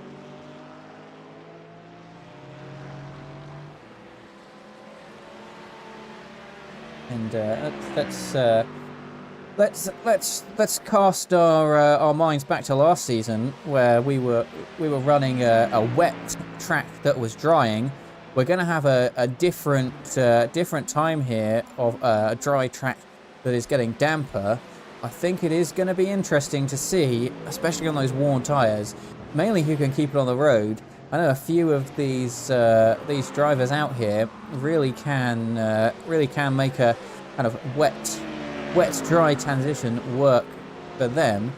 So it's definitely going to be very interesting to see. And some of them are a little bit further back right now and might be making their way forward, especially if you're in a Porsche, an absolutely amazing car to do that dry to wet transition in. I think you're 100% right. I think it's going to come down to how far into this stint that the rain's going to hit. Are these tires going to be used enough that as soon as that rain starts to falling, it just becomes an unhandleable device? Or if these people are able to keep a hold of it, maybe even some are going to have to come into pit before the rain hits, which could make it really weird. And whether or not maybe we got a spinner there. Oh. I think that's going to be the Porsche of Crawford, who's gone for a little spin there. And I think he's going to lose quite a few positions. It looks like maybe Score had to avoid him there because he's got an off track and he really is dropping back. Let's have a little look what happened to him. I think that he might have just gone a bit too... Oh, he's just kind of caught the gravel, saved it, and then just went for a little spin. And into the gravel. Did he make any car have to get an off-track? No, he's going forward quite slowly. So I think any off-track kind of obtained there by any car. He definitely rejoined the track. I'll watch it fully before I say it. He definitely rejoined the track safely there. But yeah, just went for a spin all by himself, it seems. Yeah, you hate when that happens, but as a driver, it's gotta, it's somewhat of a relief when you get that spin that you don't take any drivers with you. It saves, it may lose you positions, but, at least it doesn't end you up in the pit lane, so. Absolutely. Not only your own damage, but a potential penalty to pick up there as well. You're going to get hit with a double whammy. And I know that the stewards don't take very kindly to unsafe rejoins if you end up taking off someone's front bumper in the same instance. As now it's Nicholas on the back of Benjamin into the bus stop. It's Ford versus BMW, but no movement in terms of positions for those two, both in the pro class and both fighting forwards. When it looks like Wadsworth had a little incident coming out of Puhan, getting close to the chicane, and there may have been a little bump, but it looks like he was able to keep it pretty safe and didn't do too much damage to that car. Absolutely. We've got the footage of him returning on the track there. What exactly happened? I think he might have taken it a bit too tight, and ooh, he did get clipped by, I think there might have been, I can't exactly see who that was, but very lucky to not turn that into a bigger accident.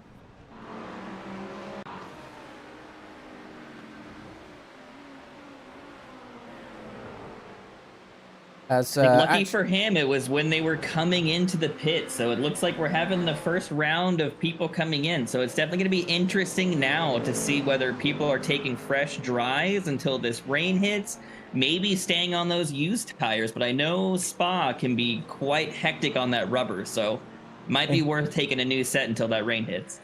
Indeed, just having a little look here.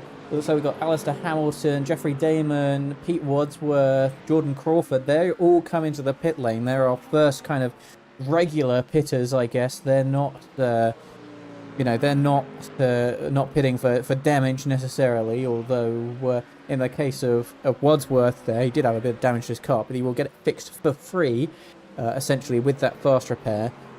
So I think we can expect kind of the rest of the pack to come in over the next couple of laps. They've all got very similar fuel rates. Some cars maybe you can go a lap longer. Some cars you can maybe go a lap less. But it's not a massive difference of multiple laps. But yeah, it'd be interesting to see who's going to put on a fresh set of tyres. Of course, we've got no rain on the circuit right now, so heating the tyres up, it's quite a long circuit, 31 degrees of track temperature. It's not going to be a massive problem for them to heat those tyres up, but when the rain hits, you want them to be as hot as possible, and maybe you will think, depending on how many laps you think, as we see Benjamin Lindsay there heading into the pit lane for his pit stop, you've just got to kind of think to yourself whether you want to take the risk of potentially spinning out from bad tyres, potentially the rain comes a bit earlier, your tyres aren't up to temperature, or, so many decisions you have to make when you have that variable of weather, and, there's an hour and 20 minutes to go. There's all the chance that rain chance hits zero, but Zach, tell me what it's looking at right now. You know, that chance just keeps climbing. We're up to a 41% chance at 345. We've got a 97% chance at 4. So that rain is definitely moving in. And looking at my radar, it is going to hit the track. It's just going to be a matter of how heavy and how hard that rain falls. Now, you said 345, a 44% chance of rain. But for everyone's benefit, and definitely not me, who can't see the track time right now, what time is it? Let's see. Right now in the sim, we're looking at a 3:44 race time, so it's definitely getting closer and closer. I'm going to assume, and I have been wrong in the past, so take this with a grain of salt. But I'm gonna guess here in the next 15-20 minutes, we're gonna see some amount of rainfall on the track. Absolutely. So that makes it interesting. With that 97% chance in just over 15 minutes, I would put safe bets on rain falling on the circuit, and maybe this isn't the worst time to take a set of dry compound tires, fresh ones, because you've got maybe 10 to 15 minutes until the rain hits, and then you will have, depending on how heavy the rain is looking, maybe another 10 to 15 minutes of the circuit getting wet enough for wets. So I think if I was driving right now, I'd underfuel just enough fuel to make my tire change free, and then head back out there. As we see our leader Jan Hilden into the pit lane now, he managed to go quite a few laps, so might have done some good fuel saving when he was behind Harrison earlier in the race, and indeed he comes into the pit box. And I think he's going to keep hold of the lead, because it doesn't look like anybody is going to be able to go any longer and take the lead from him. Yep, it's looking like the max laps these guys are able to pull on these tanks and these fuel regulations is going to be about 18 laps is what I'm seeing, and that's all of our fuel savers. So I don't think anyone's going to be able to go more than that. It looks like some people came in on 16, most came in on 17, and then we've got all of our fuel savers out there running 18 laps. That's interesting. I'll tell you what's also interesting. We saw Harrison getting hit by Jan Hilden at the beginning, well, a good few laps ago in this race. He had to pit early. Well, he's just come out onto the track, only 3 seconds behind Jan. Not exactly sure which lap it was, but it was a good, I think it was maybe a good 5 or 10 laps into the race. He's as we see a car off, I think that might be Max Patton there on the right hand side up Eau Rouge. But if he can stretch his tyres out till when it rains, he's straight back in this race. You're absolutely right, and I can confirm his incident happened lap 10. He was able to get it into the pits and get himself repaired, and he's only on lap 8 of his current stint right now. So if he was able to take any amount of fuel or anything like that, he looks like he might be in that position to pit with everybody else for wet tires. So if he's able to do that, it's going to kind of negate that damage that he took and put himself right back into the race for first. Now that is going to be very interesting later on in this race. If we see the rainfall in maybe up to 15 minutes time, if he did take some fuel and he can just stretch it out, then he's absolutely back in the chance for the win of this race. Has Ian Kennigan here, and we got another car off. Everyone's struggling a little bit with these cold tires. I think Ian Kennigan, they're making a move on Eric, making his way through in the pink car and moving up a place. As now we're in the stage where everyone has slightly different warmth in their tires, and they're all grouping up together. And this is a great time to make up some positions if you're in that pack and trying a bit of an undercut or an overcut. As I think it wasn't Eric he was passing before, it's Eric he's passing now as he looks up the inside. As we head into Pouon, he's going to make it stick and straight up the inside. Oh no, but he's gone for a spin. Is he going to save it? He's onto the grass, but he gets caught. Oh. And there's a massive accident, and he's back. He's facing the right way, but he caught, I think that might have been Alexander Drake there, and he stopped his car and he's towed back to the pit lane. And that was a massive accident to have going through Pouon. And Alexander Drake catches up. Alex is... Oh, that is so unfortunate. You know, we were talking about this before. Last season, he ended up tending to have some pretty bad luck when it came to incidents and being caught in accidents. And it looks like this race is going to be no different. Absolutely. Let's watch it again. You can see Eric slowing down, but I think Alex Drake was maybe a little bit unsighted to what was happening in front of him. I want to have a look at that crash. I don't think I can get... There we go. On board with him. He can see the accident happening, and oh, he's just in the middle, and where do you go there? And he hits the wall, and I think he headed straight into the pit lane after that, as it looks like he has some sort of wheel damage. But that is very, very unlucky for Alexander Drake to be in that position. Ian Kinnigan tried to move up the inside. I want to see that a little bit again from his onboard. He was looking up the inside, but I think he just took the corner a bit too tightly, and he just went for a slide. He'd saved it pretty much, but he just came back onto the track, and that's where the damage really happened. Yeah, and you know, it's a very fast corner. You know, in some places, depending on how warm your tires are, you're going flat out, and if you're on that out lap, you're still just barely lifting there. So it's once you start to spin, or once you're coming up on those accidents, it's hard to just, you know, hit your brakes and slow down or try to keep that car on track. So it's quite a tricky corner once you get going around there. Absolutely. It looks like Alexander Drake has maybe got away with that a little bit. He is down on where he was, but he's P12 overall now, which is not the end of the world. If we have a little look, that makes him P5 in class. So it's not the end of the world. He's looking like maybe 30 to 40 seconds off the lead of his class, but I think it could have been a lot worse. You know, just at the speed of that corner and the type of accident it looked like they were having.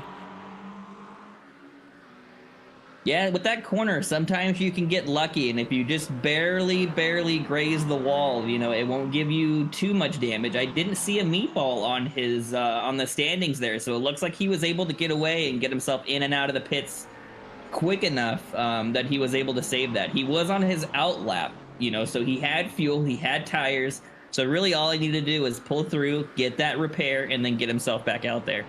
Absolutely. And as I talk, I'm going to go ahead and say we have reached where rain is starting to come up on the track. So coming around what looks like the Coeur-Paul-Friere, maybe into Blanchimont, we could be starting to see some rain here very shortly.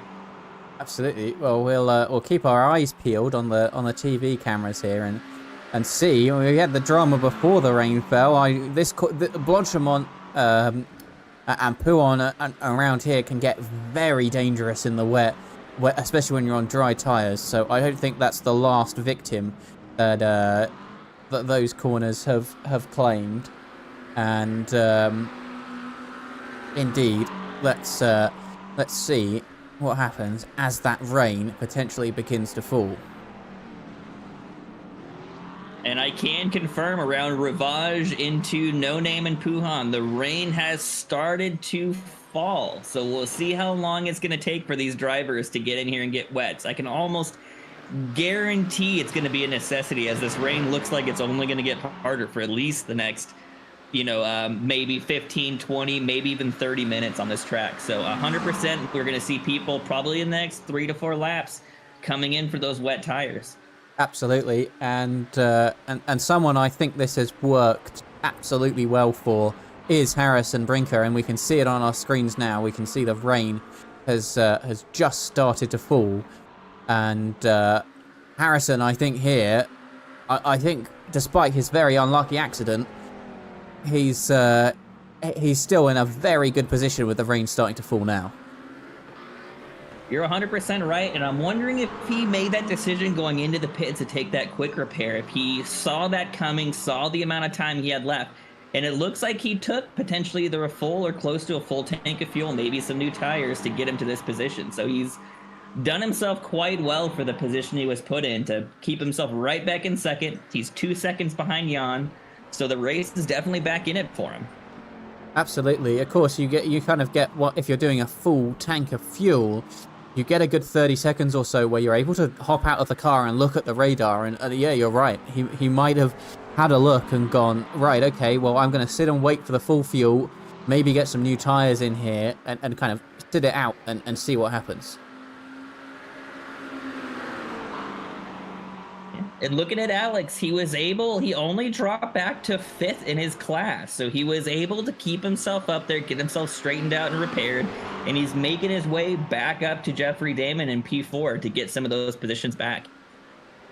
Absolutely. That's looking good. Yeah, he's only just under 3 seconds behind Jeffrey Damon there. I'm starting to see the trails of rain coming up behind the cars, so it's looking like coming up here pretty quick. We are going to be seeing drivers coming in for those wet tires. Absolutely, as Jordan Crawford here on the outside, Jeffrey Damon up the inside. Crawford is going to hang it around the outside. That's now the inside. Is he going to make it stick? Yes, he is, I think. As I think the rain there might have returned our issues from a little bit earlier on in the race. Let me once again see what exactly we can do to exactly resolve them here. But tell me, Zach, how heavy does the rain look like as it's coming? What kind of colors are we looking at on the radar? So we started off with a light blue to get that track nice and wet. We're moving into some of these lighter and darker green areas. So that rain is definitely going to start falling here pretty hard, and it's going to soak this track. You know, before I estimated 3 to 4 laps, I'm thinking maybe it's 2 to 3 that these drivers are going to be coming in for those wet tires. That's very interesting that it's going to be such a quick transition here. And it looks like we've got some drivers that are already coming in for wets, including Harrison coming in, picking up those wets, and probably going to be the right choice, because as I'm watching these drivers, it's starting to turn into a freestyle skating ring out there for anyone that's still on dries. Absolutely, and yeah, it does look like we are potentially encountering the same issues that we had from our broadcast earlier, for which I do apologise to you all. It looks like the rain has not only pushed the drivers too far, but has also pushed us a little bit too far as well. But trying our best to try and resolve it here for you, as we're once again back to the radio show. But I'd have to say, quite a good radio show at that. I appreciate that. We're out here doing our best. So looking at the track now, it looks like we've got a good amount of drivers that have come in for those wet compound tires. We got a couple people that are still risking it on the dries, but watching them on my camera, it's starting to look like quite the figure skating show with these guys out there trying to hold control of these cars. Of course, you're dealing with as well the fact that the track is so rubbered in that yeah, you really kind of end up with the issue there that it is just skating over all that rubber you've spent the past hour laying down. Yep, and it's looking like these drivers are now going to start making these decisions to come in. The rest of the dry tires are going to have to come in this next lap to pick up those wet tires. As the clouds start to come in, the sky is darkening, the rain is falling. It's going to start becoming an impossible feat for these drivers that are out on dries to keep it on track. Absolutely, and it looks like Jan Hilden still out. Oh, as Jordan Crawford demonstrates your point almost perfectly there and going for a little slide there. Oh, luckily for him, he managed to keep it on the road, actually, quite nicely indeed. Oh, yeah, I'm seeing a lot of yellow flags coming across as these drivers. Some of these guys are having difficulties, even on the wets. Cold wets can be almost as bad as worn-in dries on these wet tracks. So definitely going to have to be careful for these next couple laps. Get these tires warmed up, and then try to see if they can either keep or make up some positions here. Absolutely, we got a car into the wall on the right-hand side as well. It is not going well for some of our drivers out there who have stayed out on the dry compound tyres. And yeah, it is looking like wets are absolutely the way to go right now. As another car off the track. The heavy rain and the dark skies have come in quite quick on this track. It looks like maybe the wind was blowing in just the right direction to kick that rain in and get this track nice and soaked. Absolutely. As, yeah, we see Djokovic in, Hilden's in, Brinker is into the lead after choosing the right time to change onto those wet compound tyres. He's quite happily, you can see, it was just in the bottom of your picture there, that that he's now in the lead by six seconds, and he's got an extra lap of warmth on those tyres. You know, that can sometimes be the key of coming in early for those wets, because as you're warming up those wet tires and getting them nice and ready, you got the drivers on the dry tires that are just doing everything they can to hold it together. So that's going to give him that, you know, he went from about 2 seconds down to almost 7 seconds up. And it's still going to take Jan and these other drivers that just came in some time to get those tires nice and warm and dried in on this track. So, you know, good on him for being able to hold it together, make those calculations, and put himself in a position where he is now back in the lead and more comfortable than he was when that accident happened.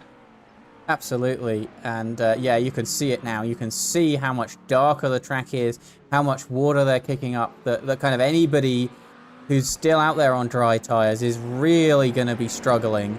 And you can see there's a car off there. I can't see exactly who it is. I think it might be Hamilton there. Yeah, he's in P9 in his class right now. Can't imagine he's still on dry tyres. He's 104 seconds behind the Pro-Am class leader.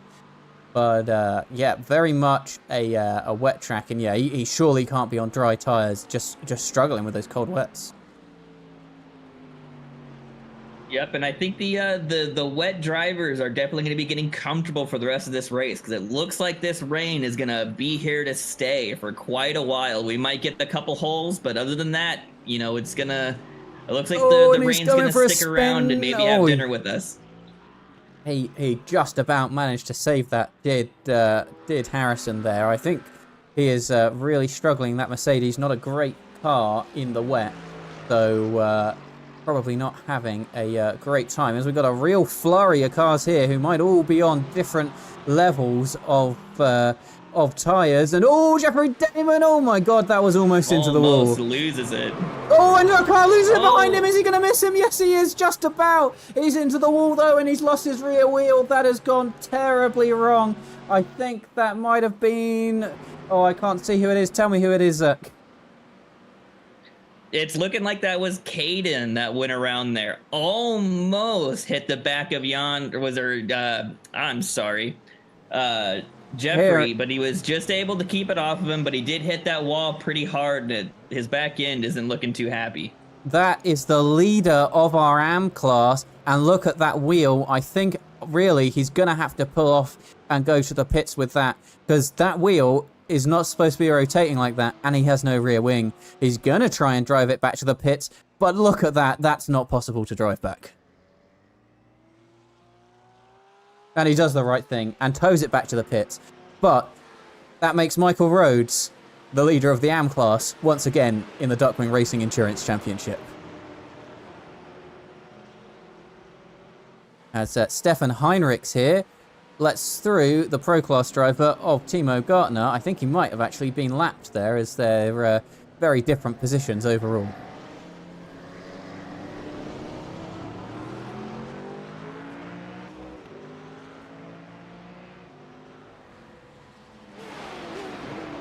As looks like everybody might be struggling out here a little bit with that rain falling. There, no one seems to be having a great time, apart from maybe Harrison, who's pulled out a 10-second lead on Jan Hilden now. You know, it's one of those tracks where, you know, we've been on it for about, you know, let's see how much of the race we have left. We have an hour and 1 minute. So before it started raining, we were on that track for at least 50 minutes. It's going to get it nice, like you said, nice and rubbered in. There's another car in the wall. I can't even finish a sentence. It's Blair who's in the wall in that AM class. He's lost his rear wing. I cut to Harrison to see him driving away out front, and there was a car in the wall. It seems like we can't avoid it around here.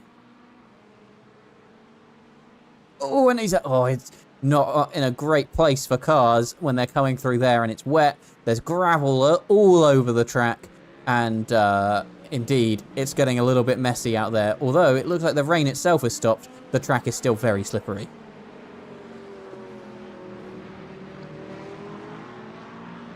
Oh yeah, and looking at this rain, I mean, like I said, we might get a couple patches to drive, but I'm willing to bet we're going to be having at least a good amount of rain for the rest of this race. Absolutely, and that track is just kind of getting wetter and wetter because we're at a 19-degree track temperature. It's not exactly going to cool. It's not exactly going to heat up, should I say, enough to remove all of that water from the track. And I think Blair's playing with fire a little bit there, going through Blanchimont with no rear wing. And is he going to result? It looks like he's really pulling to the inside. I think he might be heading into the pit lane to get that replaced. Oh, 100%. With the difficulty of this track where it is right now, I think any sort of deficit where you don't have a parts of your car are missing or parts of your car are looking a little sad, it's going to make it exponentially Oh, and there's a more spinner in the difficult to get around background here. as well. There's cars going off everywhere. And who is that who's managed to end themselves in the wall? Maybe they recovered. That was Jan Hilden who was going for a spin at the top of Eau Rouge. He kept it out of the barrier, but he's been passed by Lindsay and is down to P3. You know, it's like we were talking about before. You can be quick in the dry, but if you didn't practice in all styles of weather on this track, it can be putting you at a real deficit coming in here. Absolutely. This does not appear to be a favourite racetrack for many of those drivers in the wet right now because they have ended up all going for an incident somewhere. And of course, we haven't even started to talk about them hitting that 21-point incident limit. Looks like all of them might at this point. It is definitely getting more difficult for these drivers out here. Absolutely. They're almost kind of having to navigate an ice rink here, as we see Matthew Cheverton, who's P21 overall, struggling his way around in that Mercedes, and I think he's about to be lapped by Harrison there, who now has a 21-second lead. That's quite impressive, and also those drivers behind him will be thinking, how on earth am I going to get all of that time back when I'm spinning everywhere? Yeah, it's definitely shaking things up. It looks like even our AM season winner of last season, I said that a lot, Michael Rhodes, even had himself a little bit of trouble. Car got a little sad and a little sideways, and he's put himself back into the pits. And I think that might be our first driver as well, Wadsworth, who might have hit the incident limit with an hour to go there. He's got a black flag. That's going to set him back quite a way back in the pack. But we saw that accident he had earlier, so he's actually quite far back in the Pro-Am pack anyway. And this rain has actually caused quite a few drivers to be out of the race. And Felix Mexner is out, Lee, Ian Kennigan, Michael Rhodes is in the pit lane, so he must have picked up some damage. Thorne is in the pit lane as well. This really has shaken up this race, and definitely not in the way that some drivers would have wanted it. As you can see, the amount of spray coming off the back of those cars now, that they're certainly not going to be able to see a massive amount, and that might make parking a little bit difficult, as it looks like maybe Jordan Crawford has picked up a black flag as well. Yeah, it's definitely difficult, especially with that almost like false confidence you can get in having the track dry for so long. You get comfortable, you think you're doing good, and then all of a sudden the rain hits. Your lines completely change, your speed completely changes, and if you weren't ready for it, it definitely can throw a hump in what you expect to be doing in this race. Of course, as well as the fact of when you have this on and off kind of rain, the track can dry, get for a couple of laps. You get confident again, you can get your line, and then it rains for a bit, and that line that you were taking back again has completely gone. 100%. Watching these cars go around, we're starting to see those puddles form like is typical of Spa on the inside of some of these corners. So it's definitely going to make taking the racing line much harder, much less safe, and we'll see how these drivers handle it. But it's looking like it's going to keep raining for a while. It's just going to keep getting more and more wet. Absolutely, and yeah, it's you can see the puddles starting to build up as well. That's gonna just add a new dimension of what lines you need to take and what needs to go on there.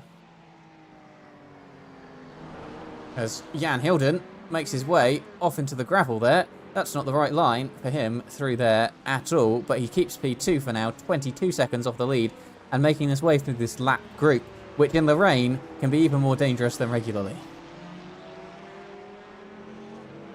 You know, you're playing this fine line of safety versus speed. And, you know, if I was a lot of these drivers and seeing what's happening on the track right now, I think I'd err more on the side of safety, and keeping yourself in between that, you know, keep yourself in the black stuff and out of the gravel is going to be key here. Absolutely agreed. And, yeah, if you're 22 seconds off of the lead, there's not a hell of a lot of kind of silly dive bombs that are going to help you get past there on lapped cars as well. As actually that becomes quite easy for Jan Hilden there, because the Greg's livery car is off the road and rejoining right there.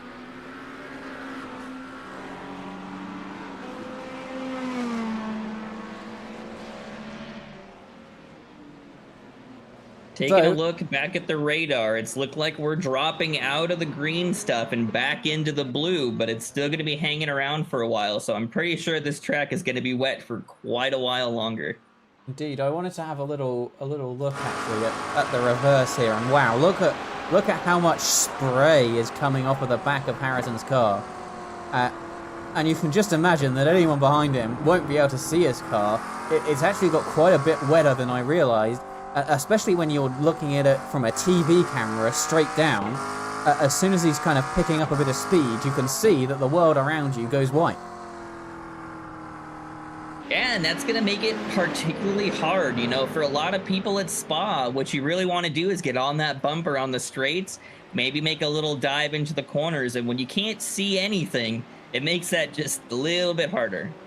Absolutely, as it looks like there's a three-way battle going on here. We got Carson Walter, Nicholas involved here, and then a car in the background as well. They're all battling through the rain. They're not letting it ruin their fun, but they're all getting a little bit wiggly, and they're all in pretty wide, pretty kind of difficult cars to control in the rain. So I think it's maybe a battle of who can keep a bit of grip going as they head down the Kemmel Straight.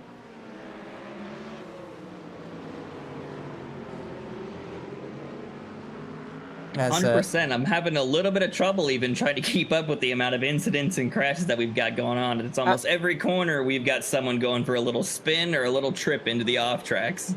Absolutely. I think if I was keeping up with it... Oh, and there's a spinner there. There's more spinners. They're all going into each other. They're going backwards. What on earth has happened at, at this corner as everybody goes off? Oh, yep, it looks like Carson Walter had a little bit of a spin, kept himself in the middle of the track, and, you know, especially in the rain, when you're trying to avoid those other drivers, it can make that almost an impossible task. I don't think that we have enough time left in the day to go through all of the incidents that we have seen happen just out on this racetrack this evening. That is a crazy level of drivers who are struggling so hard in these wet conditions. Oh, and there's more cars off. I think that might be JT Sawyer involved there. James Vernon's off the track. More cars off the track everywhere. Nobody knows where they're going on this Spa track today. So let's have a look. This is James Vernon, and he has caught a bit of water, gone over the grass, and he's going over the corner, and that's a horrible place to have your car spinning. I'm very, very lucky to not catch anyone there. That was insanely close, I think. And he went across the grass, and he almost caught that purple Porsche. You can see him through, and he had to drive right off the road to avoid him. Very good avoidance from that 144 of I think that might be Antonello there. There are some scary moves that are happening today. Yeah, but especially in the rain, once you start to spin in speeds like that, it's almost impossible to get that car slowed down and to kind of control where it's going to go. We got people going off at Eau Rouge everywhere. I think that might have been Benjamin Lindsay there who maybe went across. No, it wasn't. He's had an incident all by himself. But yeah, it looks like there may be a little spin here. Not quite. But yeah, there's so many cars close together here that it's so difficult to catch up with who's where and who's spinning all over the place, because this rain really has made a massive difference in this race. I think at this point it's just going to be a battle of the safest and who is able to keep that car on the track until that checkered flag drops. Absolutely. 50 minutes to go. I'm seeing a yellow flag pop up maybe every 2 seconds. Although Andy Keen's gone for a bit of a crash at some point. That looks like maybe in the second sector. There he is, off on the side of the road. It looks like this heavily rubbered circuit, combined with just the amount of rain that we've seen today and the closeness of all these cars following each other, it's caused absolute chaos out on the racetrack. I almost can't believe that that I'm not watching, you know, someone going go-karting on a frozen lake today. It is all about survival, and there is massive puddles kind of building up everywhere on this track, that it's caught so many drivers out that my display here of watching who's gone for a crash might include every name by the time we get to the checkered flag. Yeah, it's gonna be interesting to see how this one finishes. Looking at the radar now, we've gone back to blue. The sun's come out just a little bit, but you know, the way this radar's looking, we're heading right back into that darker green stuff here in the next 15 to 20 minutes. So I don't think it's gonna get any easier for these guys out there. Well, I was going to ask you, Jack, Zach, that yeah, is this going to be the end of the rain, and maybe we get somewhere close to a dry track at the end? But absolutely not the case. It looks like it's going to get even more slippery, and maybe it's going to wash all that rubber away. Maybe the problem that these drivers are having is the result of kind of the greasiness of the track rather than just pure water. But yeah, everybody kind of up close together here. It's definitely not doing any favours. Someone who'll be wanting a favour right now, Pete Wadsworth in that Porsche, looking to get past Simon Hartley, and he's going for a little spin. Is there going to be an accident? He manages to save it, but he hits the wall. And Simon Hartley in P18 overall, entering the wall. As it appears anyone we switch to is going into the wall. I want to have a little look at his cockpit cam, but he very almost saved it there. But absolute chaos on the racetrack today, and let's see what happens to Simon on board his car.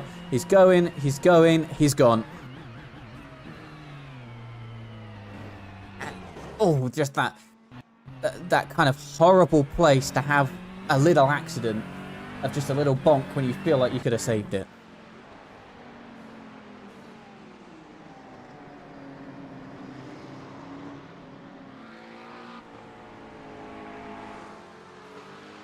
Listening to the driver comms in this race, it does not sound like anyone is having a particularly great time in this rain.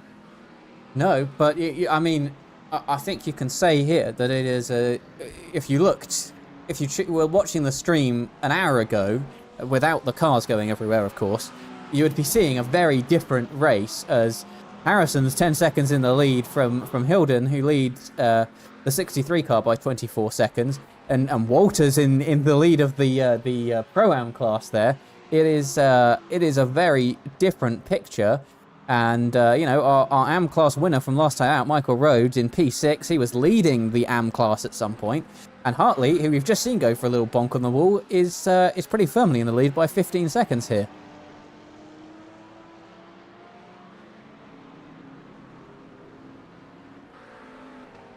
I definitely don't think any of our drivers expected, you know, maybe a little bit of rain, but probably not this much rain to be falling on the track. Absolutely, and I think the problem here is, yeah, no one expected this level of rain. No one practiced it really, and no one expected it to come, I think, this late in the race as well, because of all of the grease over the track. If people were doing some rain practice here, they would be doing it kind of on a fresh circuit, if you will, in test drive, and they won't have that opportunity to feel what the track's like when you're washing all this water over, you know, an hour's worth of rubber that they've laid down. Yeah, I think you're 100% right. And, you know, if you ask most drivers, they'd rather have a wet into a dry race than a dry into a wet race, especially like you said, an hour in when the track is, you know, very nice and rubbered in. You think you're getting a lot of grip, a couple raindrops fall, and all of a sudden that grip is gone. Yeah, absolutely. And the grip has absolutely gone for these drivers. I wasn't expecting this level of conditions. We see Nick here. He's a pro-class driver. You know, he's been around iRacing a lot, and he's not managed to make Eau Rouge at Spa in something in the dry that should be easily flat, as we're seeing right in front of them. Oh, not right in front of them. We're seeing here the lead of the Pro-Am class between Walter and the 017 car, and they are very close together indeed. And I want to stay on cockpit view here just to see what that visibility is like when you're following so close behind another car. And it's not so bad because you're not heading at massive speed here, but you can see the Porsche trying to get out of the way of the spray. It's not trying to get out of the way of a car, it's just trying to get out of the spray. And you can just see the steering wheel inputs on the left hand side of your screen here, that you're kind of you're turning, you're just kind of stabbing at the wheel, trying to find grip absolutely anywhere on this circuit. And the answer of where the grip is seems to be nowhere at the moment.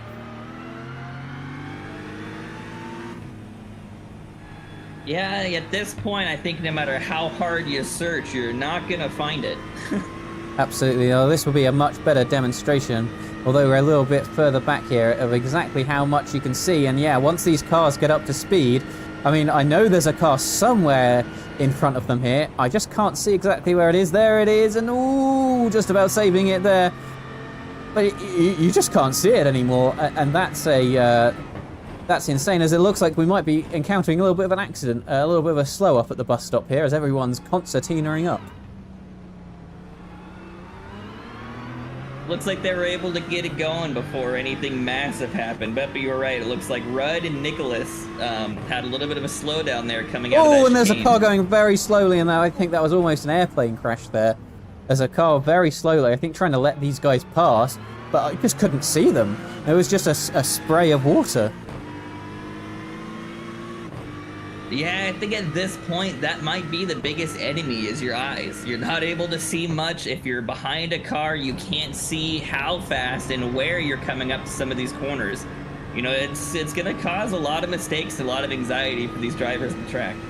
Absolutely. It looks like no one is immune right now. I'm seeing a lot of incidents popping up. So I could think the rain may well have got quite heavy again. We've got Timo Gartner here, who looks like he's had an accident. And oh, it looks like there's a car off behind him. I don't think... Oh, around that last corner, Timo's gone for a little bit of a spin. Kip Blair was going for a little bit of a spin. I think that was directly behind, maybe. They've all come down to Blanchemont here, and they've all found that there's absolutely no grip. Let's have a look at Andy Keane as well, coming down to the exact same corner. They're all coming in here, and all of them are realizing there's no grip. Oh, and he's coming across. Oh, Kip Blair there. I don't think there was much he could do, but I don't think he knew there was a car at all. Have a look. Oh, he saw it spinning. It went across the grass, and he's going as slowly, and he's trying to brake, but where'd you go? There's no right answer to that question. Yeah, and it's hard, you know, even at that point, if you start trying to drive to the inside, there's not a lot of grip there. In a lot of cases, you try to turn that wheel and it just doesn't go. You know, you got to give yourself some more time to make that turn on the inside, but it is so hard to read when you've got rain like this falling. Absolutely. Garcia there. I see Brandon Vincent Squibb as well. They are all, I think, encountering a track a lot wetter than when they came to it a lap ago. And now, you know, no one knows where any of the water is. And I think, if I'm not wrong, Zach, does that mean that that there is a green rain over the circuit? We are heading right back into it, and it looks like we're maybe at a 50-50 shot on whether we'll hit this little gap of clear in the middle or whether we're going to be right into some deep green. So I'll keep us updated, but it is definitely going to start falling harder for at least a couple minutes here. Absolutely. Well, a couple minutes. These drivers have 40 minutes left in these conditions. Is there looking like any chance on the radar that rain is going to kind of fully leave us by then, or is it looking pretty wet to the end? To me, I mean, it's looking like we're gonna have rain for, let's see, it's about 5:23 on the track. We've got about 40 minutes left. We may get the rain to stop with just a few laps to go, but it's gonna be raining all the way up until then. I would say we maybe got a 30% chance that this rain will stop for the end of the race. Interesting indeed. Well, when you come to Spa, I feel like you should be expecting a bit of a shower, but these drivers, I think, have had the whole works, and maybe they won't want to see this track and this water for a long time, because even from the TV cameras now, we really are struggling to see some of those cars out there as they head around the circuit. And I think that was Walter there, who has just lost the lead of the Pro-Am class to the 017, and yeah, it's there's still some racing happening out there, but it's not looking particularly punchy, as I don't think anybody really wants to be directly behind a car in these conditions.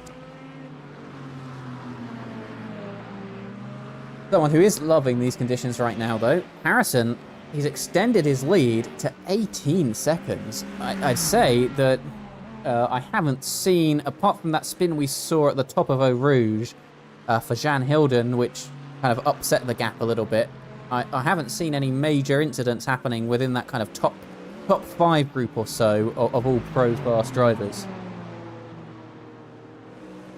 I mean, you would be right. Everyone's kind of holding themselves on as much as they can, maybe getting an off track here or there, but nothing serious enough to Nicholas put is them apart from the groups. Heading around the outside here, and he moves up to 4th position in this race, taking over from the 181 machine.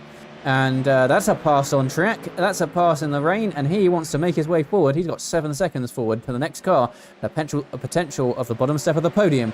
37 minutes to go. Sorry, Zach, carry on.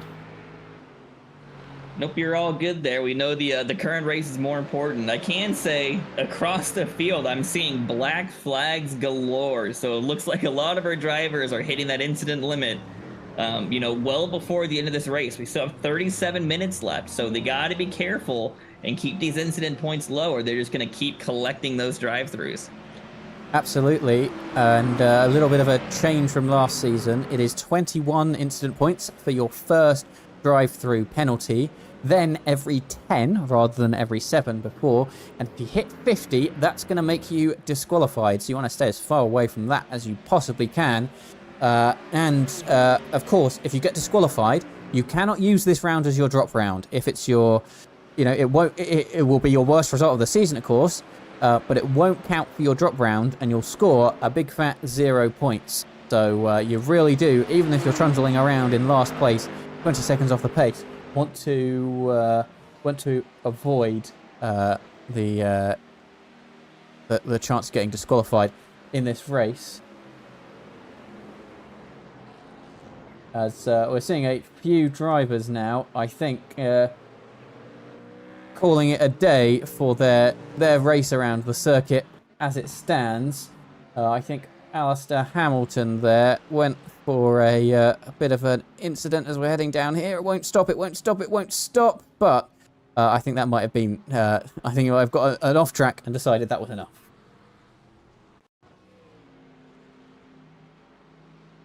Yeah, got to imagine there's quite a few drivers that aren't too happy with how their races went today. No, Jeffrey Damon going for a spin there. Aaron Caden went for a crash, but I haven't seen it yet. That was him heading into the pit lane. Oh, I think I can see it. Here, going round Blanchemont. Sorry. Oh, and he's gone backwards. He's going backwards. He's going backwards. And oh, that has ripped the back off of his car. And we know he's been in the wall today, so he's going to be in the pit lane for a long time, if indeed he decides to come back out.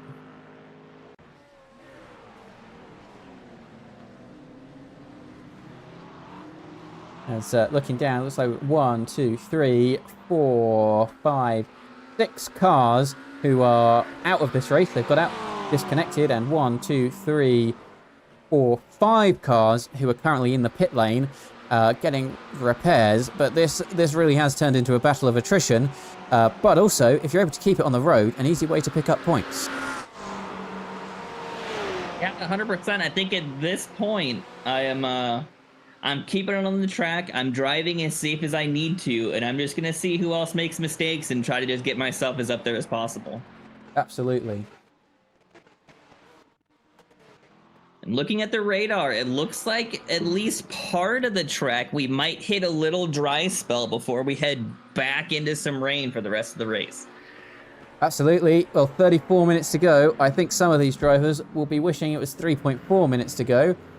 Looks like Lindsay might have just got past the 181 car. My apologies, with a bit of damage to the front of that Ford, and he's heading further forward as he gets a little bit of a wiggle in the middle of Eau Rouge and a wiggle on the outside of Eau Rouge as well, and that's going to let the 181 straight back past him. And that is not a corner on this racetrack where you want to get a wiggle.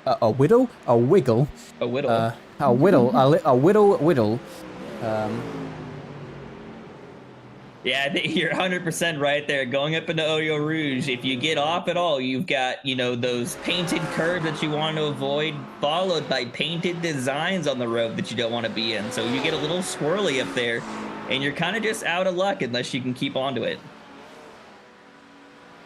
Absolutely, and yeah, we're seeing quite the wiggles around on this track today, as I think that the 94 car might have just got past Michael Rhodes, but they are in different classes, so that's not going to mean a massive amount. Pete Wadsworth here down in P14, I think, is competing with Alexander Drake. Is that, or maybe that's a lapped car? No, that's Crawford, my apologies, who he's just managed to get past there, and moves up P14 overall, and is Crawford here going to stick behind because he doesn't feel like he has the pace, or is he going to try and make a move as we head down the Kemmel Straight? All right. It looks like we are well within that dry gap on the track. We'll see how long it's going to last, but looking at the radar, we're heading right back into some dark green rain. So we'll see how long that rain stays away and if these drivers are able to get this track dried up to any amount and maybe make a little line to get to the end of this race. Absolutely. Walter was very much up at the beginning, at the lead of the AM class, and it looks like that he has had himself an accident. And we'll have a look at that in a minute. Let's see if Crawford can't get past Wadsworth here. He pulls out from the spray. Is he able to get past? No, he's going to stick behind. So let's go have a look at what happened to Walter here. He's had a crash and lost quite a few seconds. Not a typical part of the track that you see an accident, but he's just caught a bit of water and he's going backwards into the gravel. But luckily for him, he's ended his rear wheels back on the racetrack, and it doesn't look like he's hit anything or anyone in the process. That's a lucky crash for him. In the track state that we're in, that's about the best you can ask for. Point me the right way and keep me out of the way of the others.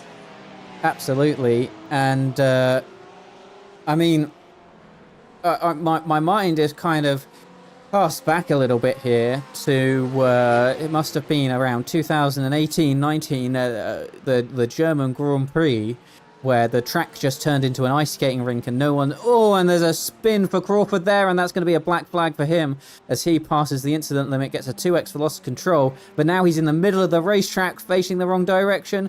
He managed to get it back to safety without any damage. But as I was saying, cost me back to the German Grand Prix, where it was kind of a bit like this, on and off rain, but looks like Crawford slowing down. Is he pulling off? No, I think he's just trying to let everybody pass before he rejoins the racetrack. Yeah, where on that day, there were kind of, you had Hamilton and Bottas into the wall, all kinds of chaos going on. And that reminds me a lot of this race, that maybe this is some of the, if you're looking at some of the AM class drivers, with the overall point scoring we have, in addition to the class base scoring, this can be a good day for them if they're able to keep it on the roads and pick up some points. You know, those who maybe aren't the fastest in the dry can pick up some good points before we head to what's going to be a very dry Watkins Glen next week, where maybe what we consider a more traditional order of drivers might be the case. I think you're right there. Taking a look at the weather again here, we're still in that clear gap, but it looks like here in the next few minutes we'll be heading right back into that rain again. And let's have a look here. It's Eric in P3 right now, Nicholas in P4. We've got a real battle on our hands for not only the overall race podium, but the Pro Class podium. Nicholas looking around the outside at the bus stop. He's doing a squeeze as there's a car off on the grass. They're incredibly close together here, but it's going to be Nicholas who moves in front, but a little bump maybe, as the Porsche was expecting him to accelerate a little bit faster than he really did. Moving forwards in that spray. Is the Porsche of the 63 going to look around the inside? No, he's looking around the outside. Is he going to try and carry a little bit more of that momentum? Now, you'd have to be absolutely crazy to attempt anything here. Surely heading up towards Eau Rouge, he's going to stick behind in that spray. He's going to be unsighted. Any cars having an accident, they're going to be in trouble up here. He's just going to have to try and keep as much grip in that Porsche as he can heading onto the Kemmel Straight. But it looks like he has lost a little bit of time heading back there, and he is, a little bit too far back to do anything on this opportunity, I do think. Yeah, I think you're right, especially in the track state that we're in right now. You got to be very careful and very, strict on how you make these passing choices and where you go for those runs. And of course, here at Spa, you'd normally expect, the car in front to lose a lot of time on the straight, but I just think the fact that being behind, you can't see, really puts you off trying to gain too much time and get close. Because although you have the red flashing rain light, you don't know when exactly they're going to brake. And to be honest, I don't think the driver behind knows where they're going to brake and where all the grip is. And if the last thing you want to do is bonk in behind and end up with a post-race penalty.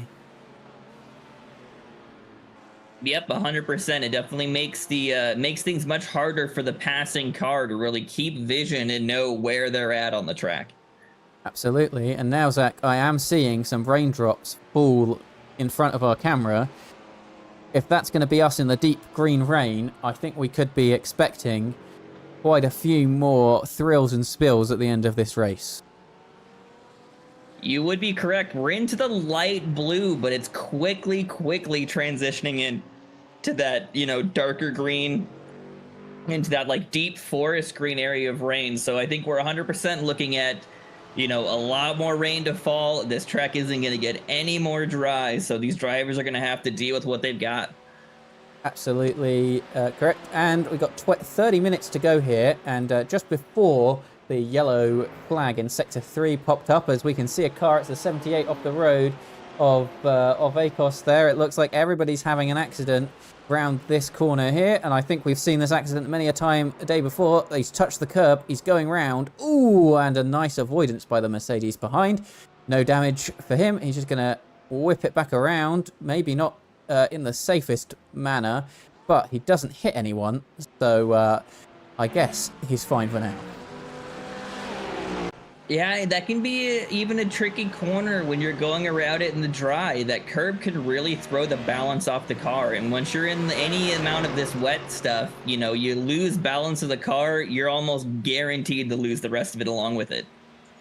Absolutely. And looks like we've got a battle here. P14 and P15. Matthew Sheverton, who is in the Pro Class, behind the Class driver of the number 6 here. I'll tell you something for nothing. That was not a combination I was expecting in this race. A lap down, and there's quite the spread. Although there might be 6 pro drivers at the top, as you head further down, there really is a real spread of drivers as it pans out. Yeah, I'd be willing to bet if you asked any of these drivers how they thought the race was going to go today, it would not line up with what's actually happening out on the track. Absolutely not. We're hearing from, I think Alistair Hamilton is retired from this race, saying it's like driving on ice out there. You end up with 2 black flags before calling it a day today. And yeah, it's looking very tricky, although it looks like it might have stabilized a little bit now with people knowing where the lines are. However, that's about to be immediately ruined as we see Matthew looking up the inside here. Is he going to try and make something round the outside? Don't think that's particularly going to stick, but he's going round, and oh, he's being spun round by the AM class driver. There was a little bit of contact there, not exactly sure whose fault that was, but it's not ended particularly well for Matthew here, who's now lost a good couple of seconds to try and pass the AM class car. Also seeing, dropping back, Jan Hilden, our pro class second place right now. Looks like he's had a crash. Let's go and have a little look at what's happened to him. And I've seen this one before, and I didn't like the ending, as he's gone for the same accident that many of our drivers have, and reverses is back on the racetrack and manages to get away with it. Very lucky for the number of accidents we've had there. The fact that we haven't seen a massive pile-up, I think, has been a blessing for some of these drivers. Yeah, I think for most of these drivers, the moment you see a yellow flag in front of you, you kind of tighten up a little bit and hope that next corner you come around isn't one facing that guy. Absolutely, and also looking at some of these crashes and these rejoins today, I tell you who I wouldn't want to be. It is our stewarding team who are reviewing all of the submitted incidents at the end of this race to award penalties. I think they might have to watch the whole race from start to finish multiple times in order to collect all of the incidents that have happened so far. It's definitely been quite the wild rise. We're seeing Benjamin Lindsay has headed into the pit lane. I'm wondering, we've been focusing on all of this chaos and people coming to the pits for damage, but cars might be starting to run out of fuel. They're definitely going to have to make another stop here. I mean, for a lot of our drivers, we're hitting into the, the 15, 16 laps. So we're right about that point where drivers would be pitting. I'm wondering, especially with the rain and the amount of control that's being lost, is it going to cause a lot of these drivers to have to pit in early just from the use of fuel? Oh, Sean Ferreira there almost lost it on the exit. Oh, and there is a car that has lost it on the exit of Eau Rouge. There's this chaos happening absolutely everywhere. I'm not exactly sure who that was, but there's a car really going badly in the background. I think it might be the 94 Porsche who's having a horrid time keeping control. What happened is he head up here, he goes into the back of another car, and he loses it on the water, and he's into the wall, and oh, that car went very sideways indeed. He's got no control of that car. I think maybe he's got some problems with his wheels. Oh yeah, it definitely looked like it's trying to go right when he wanted to go straight. So we'll see if he's going to be able to get that back around to the pit lane there. Absolutely, as Walter up the inside, I think that might be lapping a car there. He's made pretty big moves forward in this race. Of course, he was leading at one point, had an accident, but he's still in P2 for the Pro-Am class there. But still wiggling around, and we are trying to see who might be able to move forward in their own class. We've got P3 and P4 for the Pro class, very close together. We've got a little bit of a train, P3, P4, P5 in the AM class, all very close together as well. So there still seems to be a few places up to grabs in the final 20 minutes. Did you say, Zach, that rain coming in can make those 30-second gaps shrink incredibly quickly if you go for a spin at places like Eau Rouge. Yeah, you're 100% right. At this point, I think the only one that's comfortable might just be Harrison. It's like he's found his little groove in the rain, taking that Vegemite McLaren around the track, and he's gonna, it looks like he might be able to bring it in for a win as long as he keeps it clean. Absolutely. He's had Jan Hilden behind, who has had a few incidents. I'm hearing some sliding in the background. I think that might be Sean Ferreira there, right behind. I heard some sliding, and he's got on the grass, and that's not going to do you well at all. And indeed, that was the sliding I could hear. Actually, quite a large amount of runoff there to end up facing going the right way. But I'm not sure he completely knows where he is on the circuit, because he's just turned into a wall there.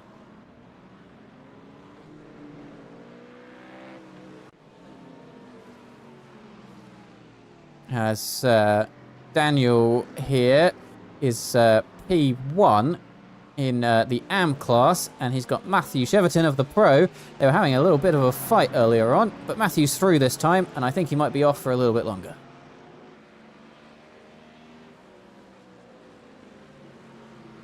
So long as he keeps it on the road here. Going round. As I say this, it looks like Harrison made a little bit of a mistake, but he was able to keep it away from the wall and keep it off the track, and he's able to keep it going in a straight line with no damage. Let's have a little look back at that one. Here's Harrison from the chopper cam. Yep, he catches some water. He's going sideways, and I think that's skillful car control to not end up in the wall there. I saw him hit the brakes, release the brakes, and hit them again. But I still feel like new underpants will be required. Yeah, I think so. He's pulling into the pits now, probably for a little fuel, a little tire, a little change of pants. Absolutely, and yeah, he's leading this race. That's going to let Jan Hilden catch up to the back of him, but of course Jan is going to have to make a pit stop as well, just whether he decides to stay out a bit longer if he's got the fuel for it. Of course, if we're getting heavier rain over the circuit, you can actually gain quite an advantage by pitting when the track is the slowest. If you manage to catch those laps and someone's 5 seconds a lap slower than maybe hitting 5 or 10 laps later, then it can actually make it worth it, even when you have to take that extra fuel, because of course everyone's going round so more slowly, and there's a little bit less of a chance of you ending up in a crash in that rain. Got Matthew Cheverton into the pits now.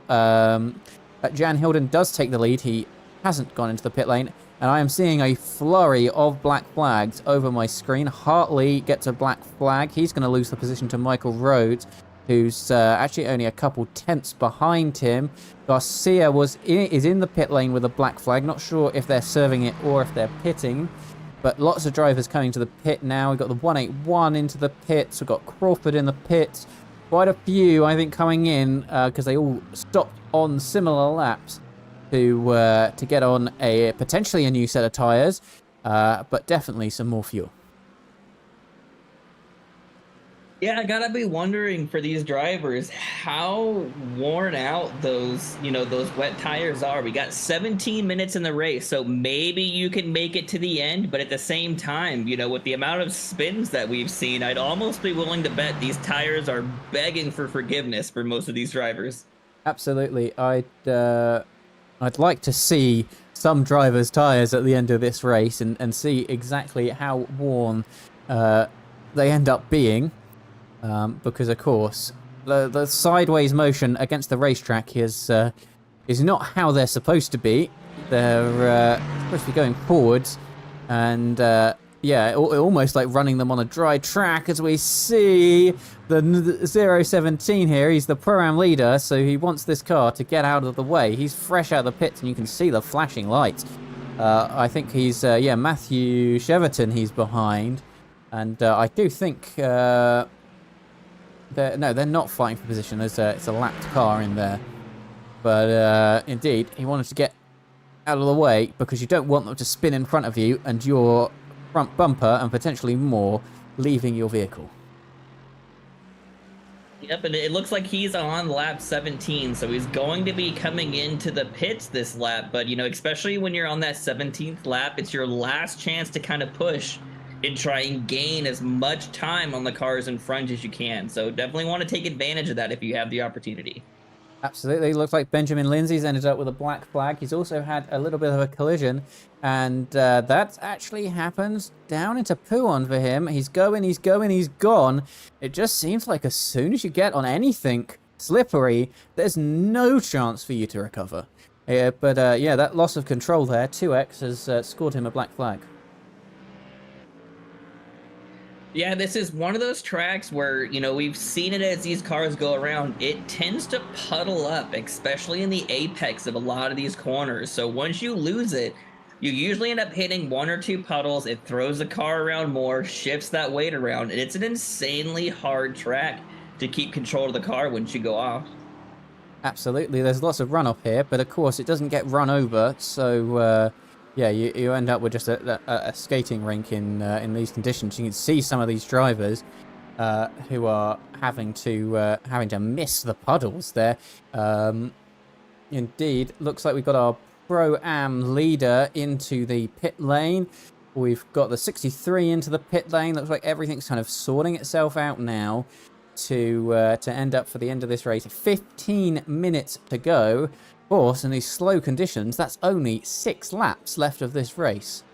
So there's not a massive amount of time for our drivers to get with it and get moving if they do indeed need to overtake someone for some more points.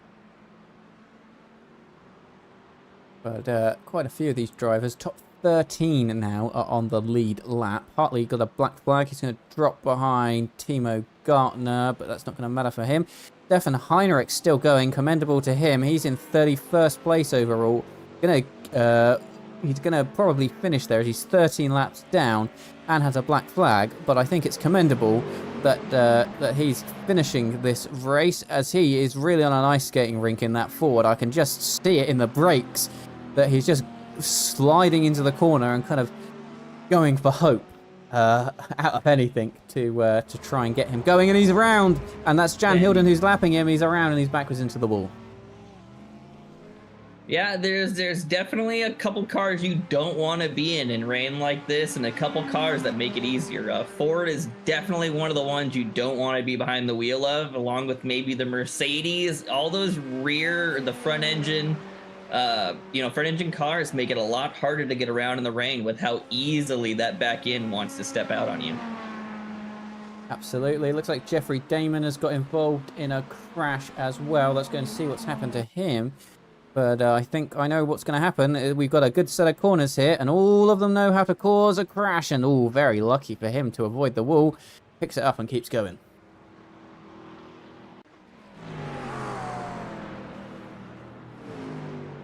And that little spin for Harrison earlier on in the race has brought Jan Hilden closer. 7.7 seconds the gap now. But I think that is going to be a difficult ask to make up with 13 minutes and just under 6 laps to go. He's going to need Harrison to make another mistake. But you said he was safe. I think Jan is back in that zone where even a little spin will put him back in the lead. Apart from Jan getting an off trick. Yeah, I think you're right. It's definitely going to be interesting to see how this race closes up. Jan's doing a pretty good job of keeping a handle on that car, but he has made quite a few mistakes in this race. So we'll see if he's able to hold it together, close that gap, and maybe give Harrison a run for his money at the end of this race. Yeah, absolutely. As I think that's Lindsay there up the inside of Michael Rhodes. Of course, lapping there, P7 and P17 respectively. So there's not much point for Mike to fight the position there. We've got a car into the pits in the background. Is that Walter serving his drive-through penalty? No, I don't think it is. I think that was the 78 car, yes, who just came into the pit lane. I assume for a little bit of fuel. And I think I might have heard an iRacing engine blow up in the background there. Someone might have left their car running while waiting for their either their damage to repair or to watch the rest of this race from spectator cam.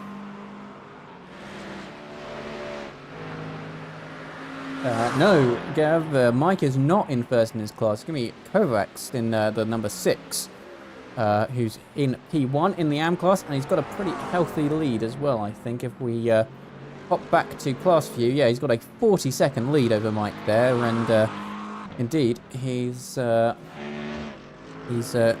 of got a nice safety buffer, as something must have happened to Harrison there, because the gap for Jan Hilden now down to 5 seconds in 1 lap. Yeah, looks like he is in a little bit of the clean part of the race, so maybe, he's a couple laps in, might be just running it a little safe, making sure that he doesn't lose that car on those warm-up laps. Oh, I want to see that, as looks like Harrison lost a bit of a connection there, but indeed, Jan here seems to be closing in quite quickly, and you can see on your screen the car there, and you can see the little bit of spray now, but they're very close together. Yeah, he was definitely able to pull a couple of seconds on that last lap, so we'll see if he's able to keep that going, close that gap more, and maybe put up a fight for that P1. And now I've got a question. Has Harrison fumbled a little bit here and either not had the capacity in his car or not put enough fuel in to get to the end of this race, because he's lost 7/10 in the first sector alone? And, I mean, we know he had that accident earlier, so maybe he's got to do some extreme fuel saving to get to the end of this race without a splash and dash. Because look, he's lost another second through that set of corners. Maybe he's having to, as the pace leader, he's trying to shorten this race by a lap, because it is, on the timing tower, jumping between whether it's going to be 48 or 49 laps to the end, and maybe you can't make that 49, and that's why Jan Hilden has closed in so quickly.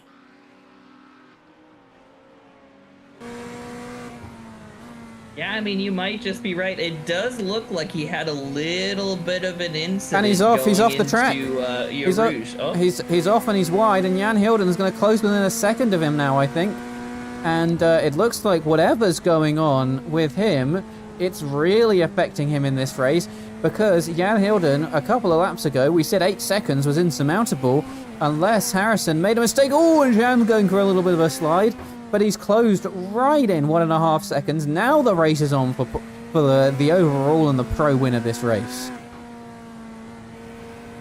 Yeah, 100%. It's going to be a race of who can hold on. I'm wondering if maybe Harrison was just having a little bit of trouble on those cold tires and keeping it on straight. We'll see if he can get him warmed up, maybe get himself back in that groove that he was in before he took that little spin earlier there.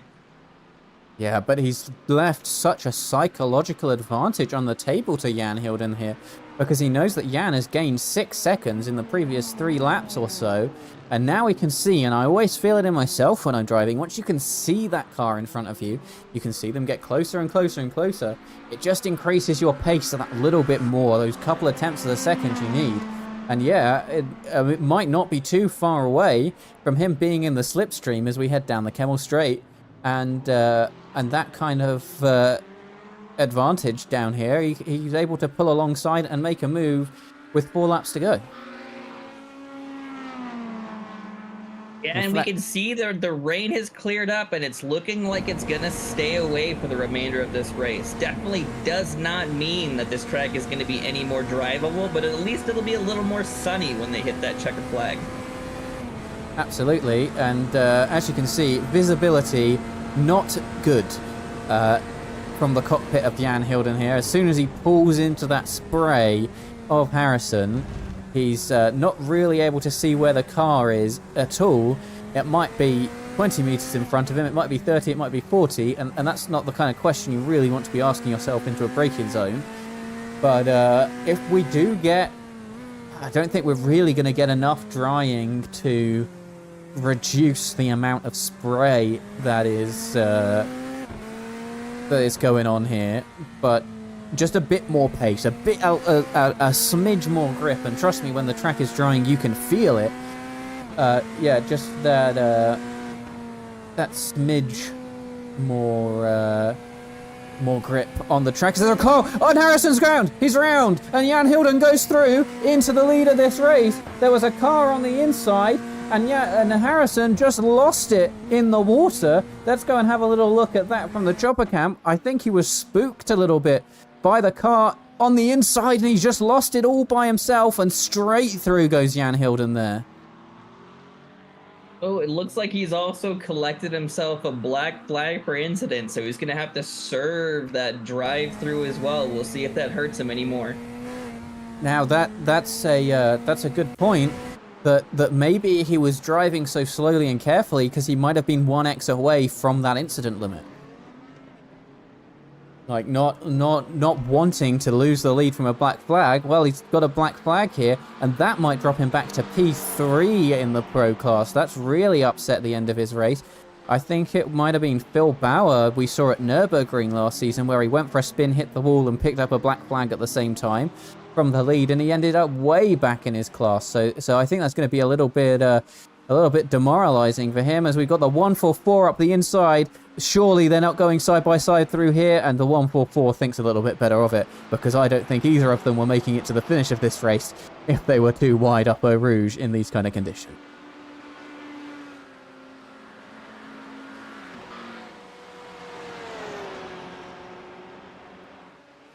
And having a look here, I think that Hayden in the chat is saying he's managed to end up on his roof during a crash. I want to have a little look at that. I think we've seen... No, we haven't seen this crash before, but it's the same corner, and ooh, I don't think I've really seen a car dig in like that for a good while around here. But he actually managed to miss hitting anything. It's just the gravel and the brakes that managed to flip him to his roof. How bizarre. And it looks like Harrison went for another spin up Eau Rouge and took his whole rear end off and gave himself a meatball just 4 minutes before the end of this race. This race has gone bad to worse, and yet we're seeing it now. He's gone up, he's hit the rear wheel. That wheel's not connected to the suspension, and he's had to tow it as well. I don't think he's coming back out.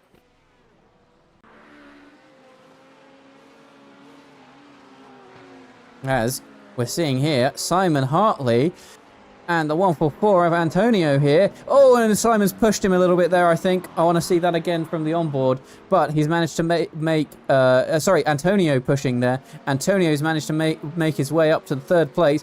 And I don't think Simon's very happy about that, because he feels like he got shoved out of the way.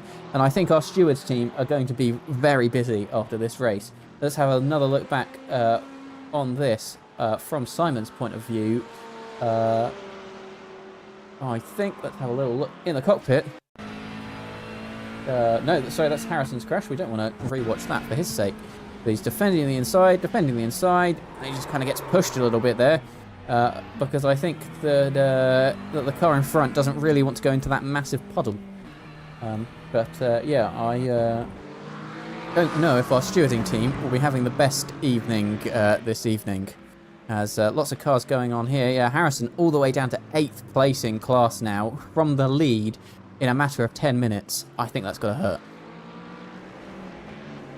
No, he's not going to be too happy with himself this time around, but it definitely, this was kind of going to be a hard race to predict as soon as the rain started dropping like it did. Absolutely, and we've got 2 minutes to go as going wide there is going to be Gabor in the 017. Is he going wide to let lots of cars through, or is he going wide because he caught a bit of water?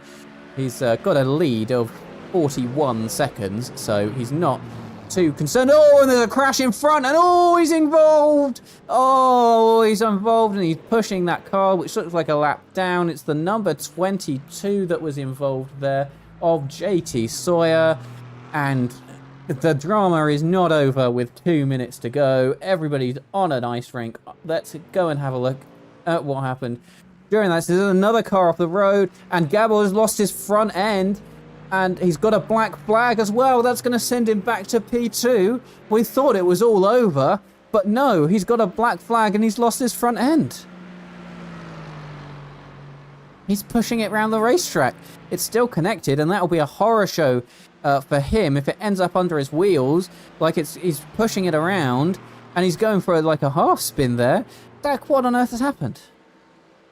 What on earth has happened at the end of this race? I mean, it's looking like the Ford came up on JT Sawyer there. I'm trying to figure out which driver that was, but he just pushed it in a little too hard, kind of lost control and spun it, or put himself into, JT, and caused him to take that spin. Yeah, and for Gabor there, that has gone terribly because he's got involved in a crash. Oh, and there was a spinner that went straight past them. I think that was Jeffrey Damon, who got a bit spooked by the car rejoining. And yeah, it looks like they just kind of went into a 3-wide sandwich there, and no one came out on top. Just went up the inside, bonk, bonk. Yeah, that's just not worked. You can't go 3 wide through there at the best of times, especially when it's raining. And I think I saw JT into the pit lane there. And it actually looks like the 017 has maintained the lead. I don't think he repaired his front end. But yeah, I think everybody's trying some moves at the start of this race. And actually, I can see him in the. I think I can see him in the background, and he's pushing around his front bumper there. And I can't believe for one moment that that's going to help him any sort of grip in this race. But I think his 20-second lead might be safe.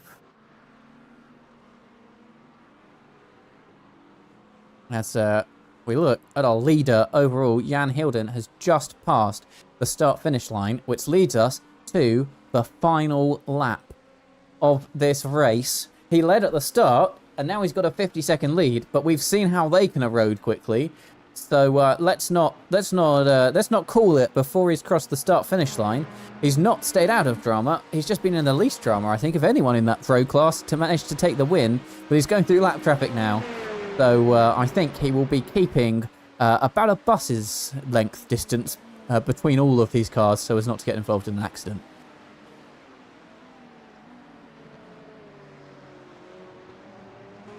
And Harrison there isn't coming back out at the end of this race. He's got a meatball. He's lost P8. I think that Timo Gartner might get past him in P10. It is really something as he goes up the inside. Does Hilden of that lapped car, but the circuit, I have to say, it's looking a lot drier now. I'm sure that all of our drivers would be preferring these conditions for another half an hour or so, rather than the ones that they've raced through.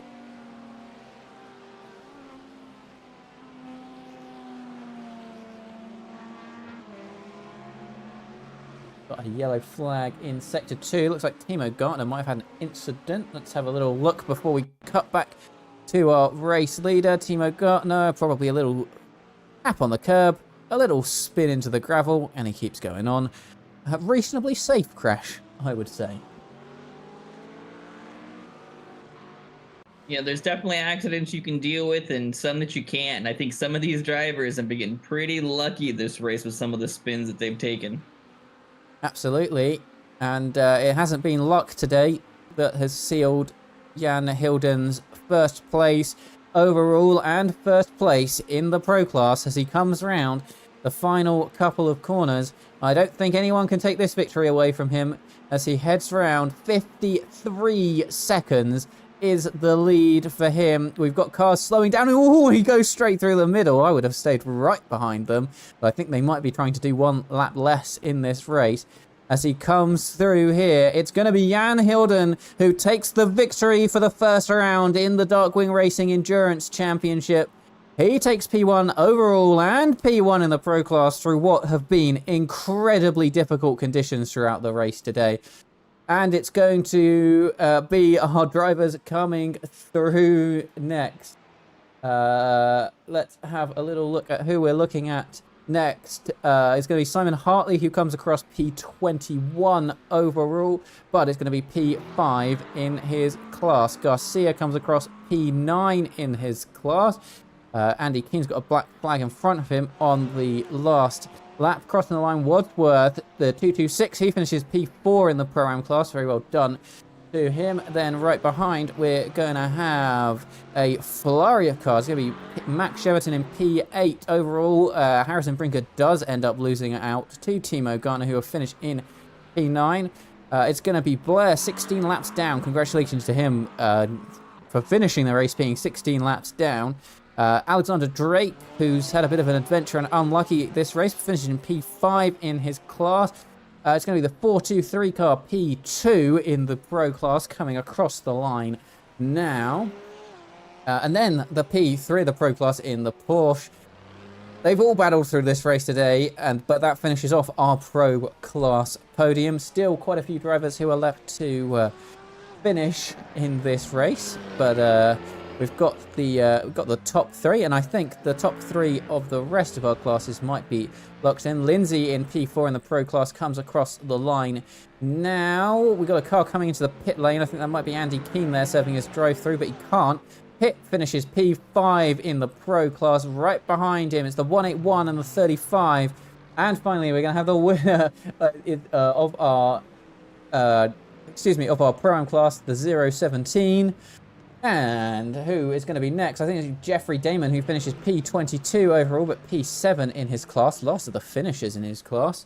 Oh, no, not last of the finishers. They've crossed the start-finish line. They've just got out of their cars now. Timo Gartner in P9 in the Pro class to finish in front of Harrison. As we mentioned, it's going to be Vincent Squibb, who comes across P2 in the Pro-Am class. Michael Rhodes comes across the line. No victory for him. He's not going to win every race in the Am class this time around. He finishes P2. Then Stefan Heinrichs, 12 laps down, crosses the line. It's going to be the car number 15 of Shake, who ends P6. And I think that might be all of our cars across the line who are still out there on the racetrack. My apologies. Walter, who makes up the podium in the Pro-Am class, crosses the line now to finish. And there's another car behind him. That shows you how many cars we have on this racetrack. It'll be P6 for James Vernon as he comes across the start-finish line now. And I will double check to make sure that we've got no one left. No, we've still got Garcia. No, he's finished. He's got the flag. Matthew Severson. They've all finished the race. And I do have to make a correction. Kovacs is actually one of our Pro-Am drivers. So I believe that means that Rhodes has won the first race for the Am series this season.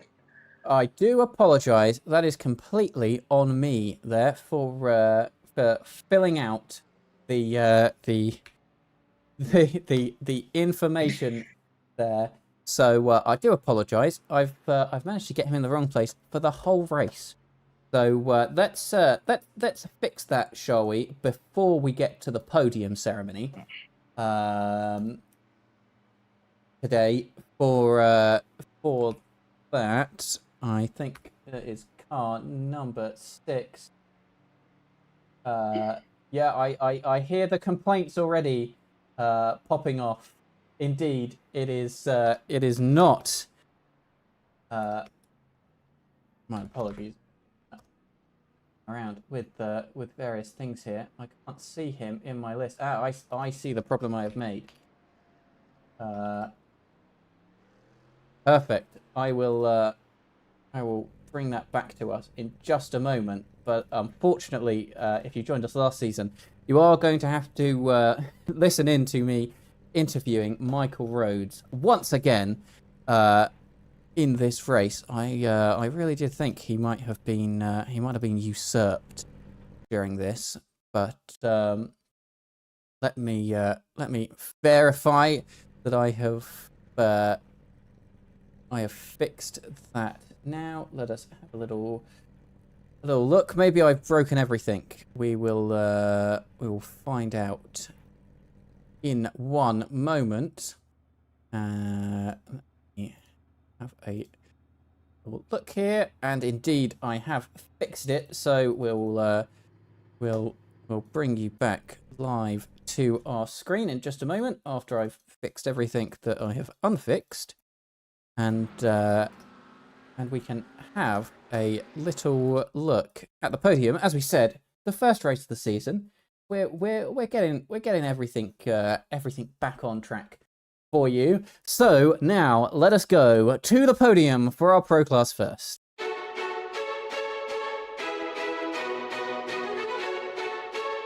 As we said, Jan Hilden takes the win in the number 10 car, followed by Nicholas in the 423 and Eric in the 63.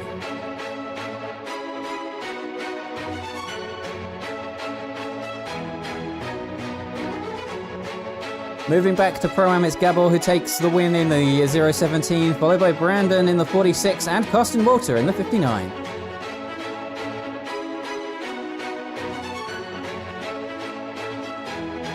And then it is Michael Rhodes who takes the first win of the Am class this season, followed by Antonillo in the 144 and Sean in the 12.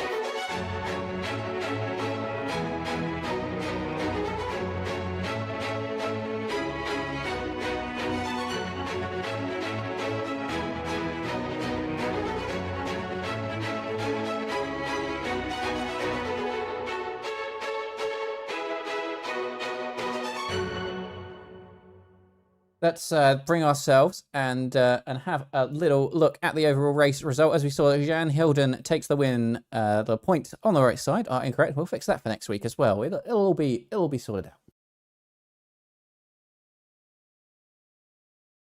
You couldn't see the podium. Well, you know where everyone finished. We'll get there. It's always race 2 that looks better. And we'll look through the race results now. So it's Jan Hill, Jan, Nicholas, and Eric who end up on the podium for the Pro class. And then it's going to be Gabor, Brandon, and Carsten who end up in the Pro-Am class 1, 2, and 3. And then, as we said, Michael Rhodes, Antonillo, and Sean on the podium for the AM class. Apologies there. Everything will be fine as soon as we get to next week, and we've worked out all the niggles of a new season.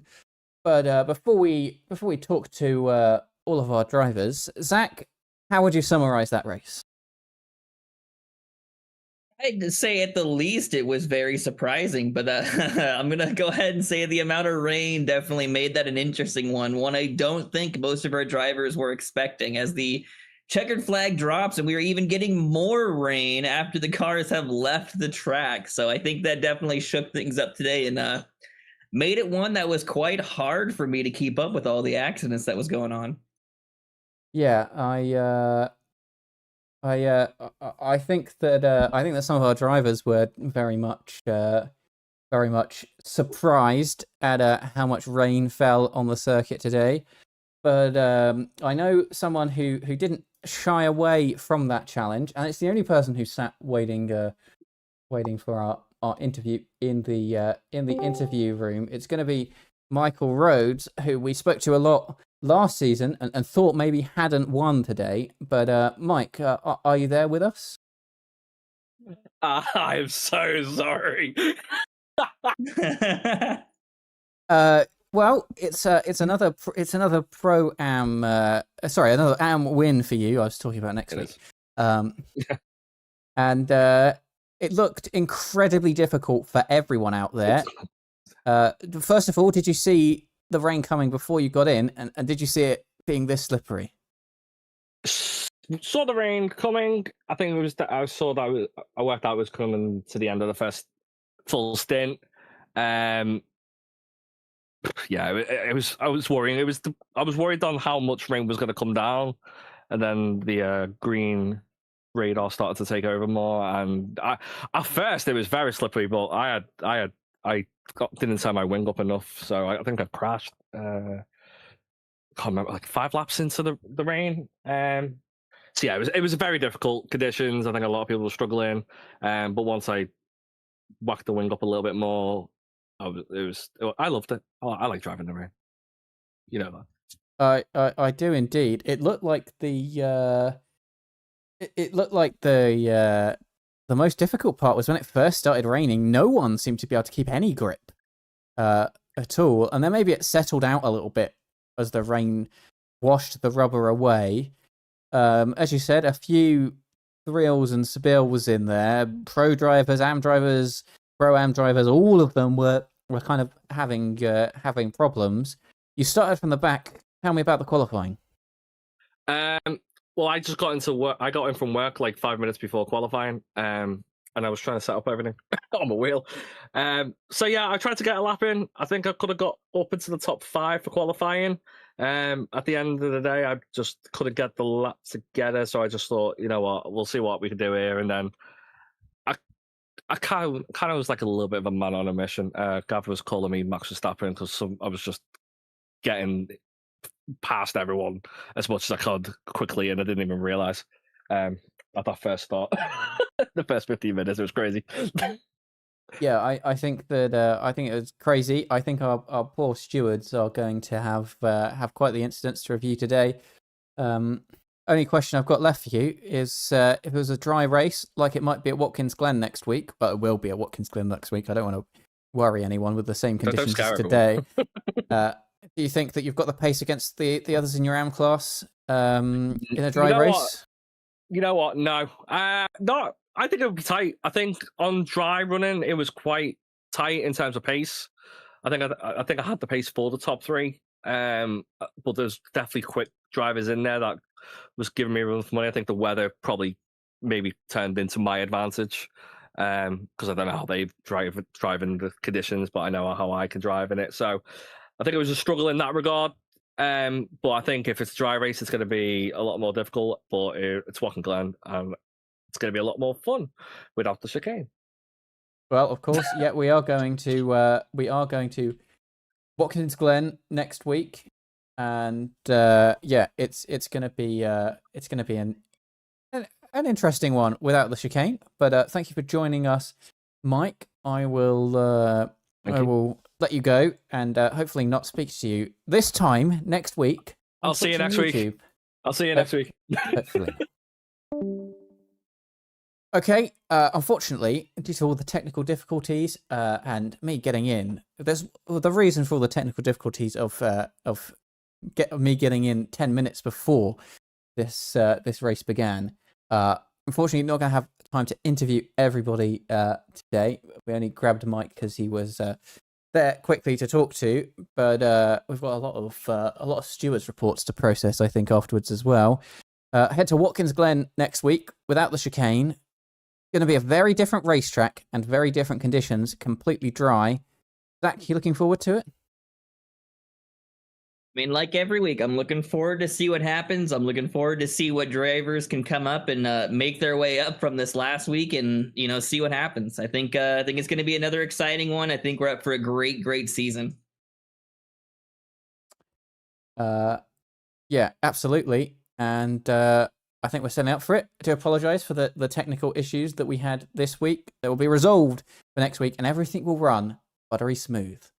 But thank you, everybody, on YouTube and Twitch for joining us. We shall see you all next week. Not 2 weeks. Don't get confused. Watkins Glen, same place next week. Bye-bye.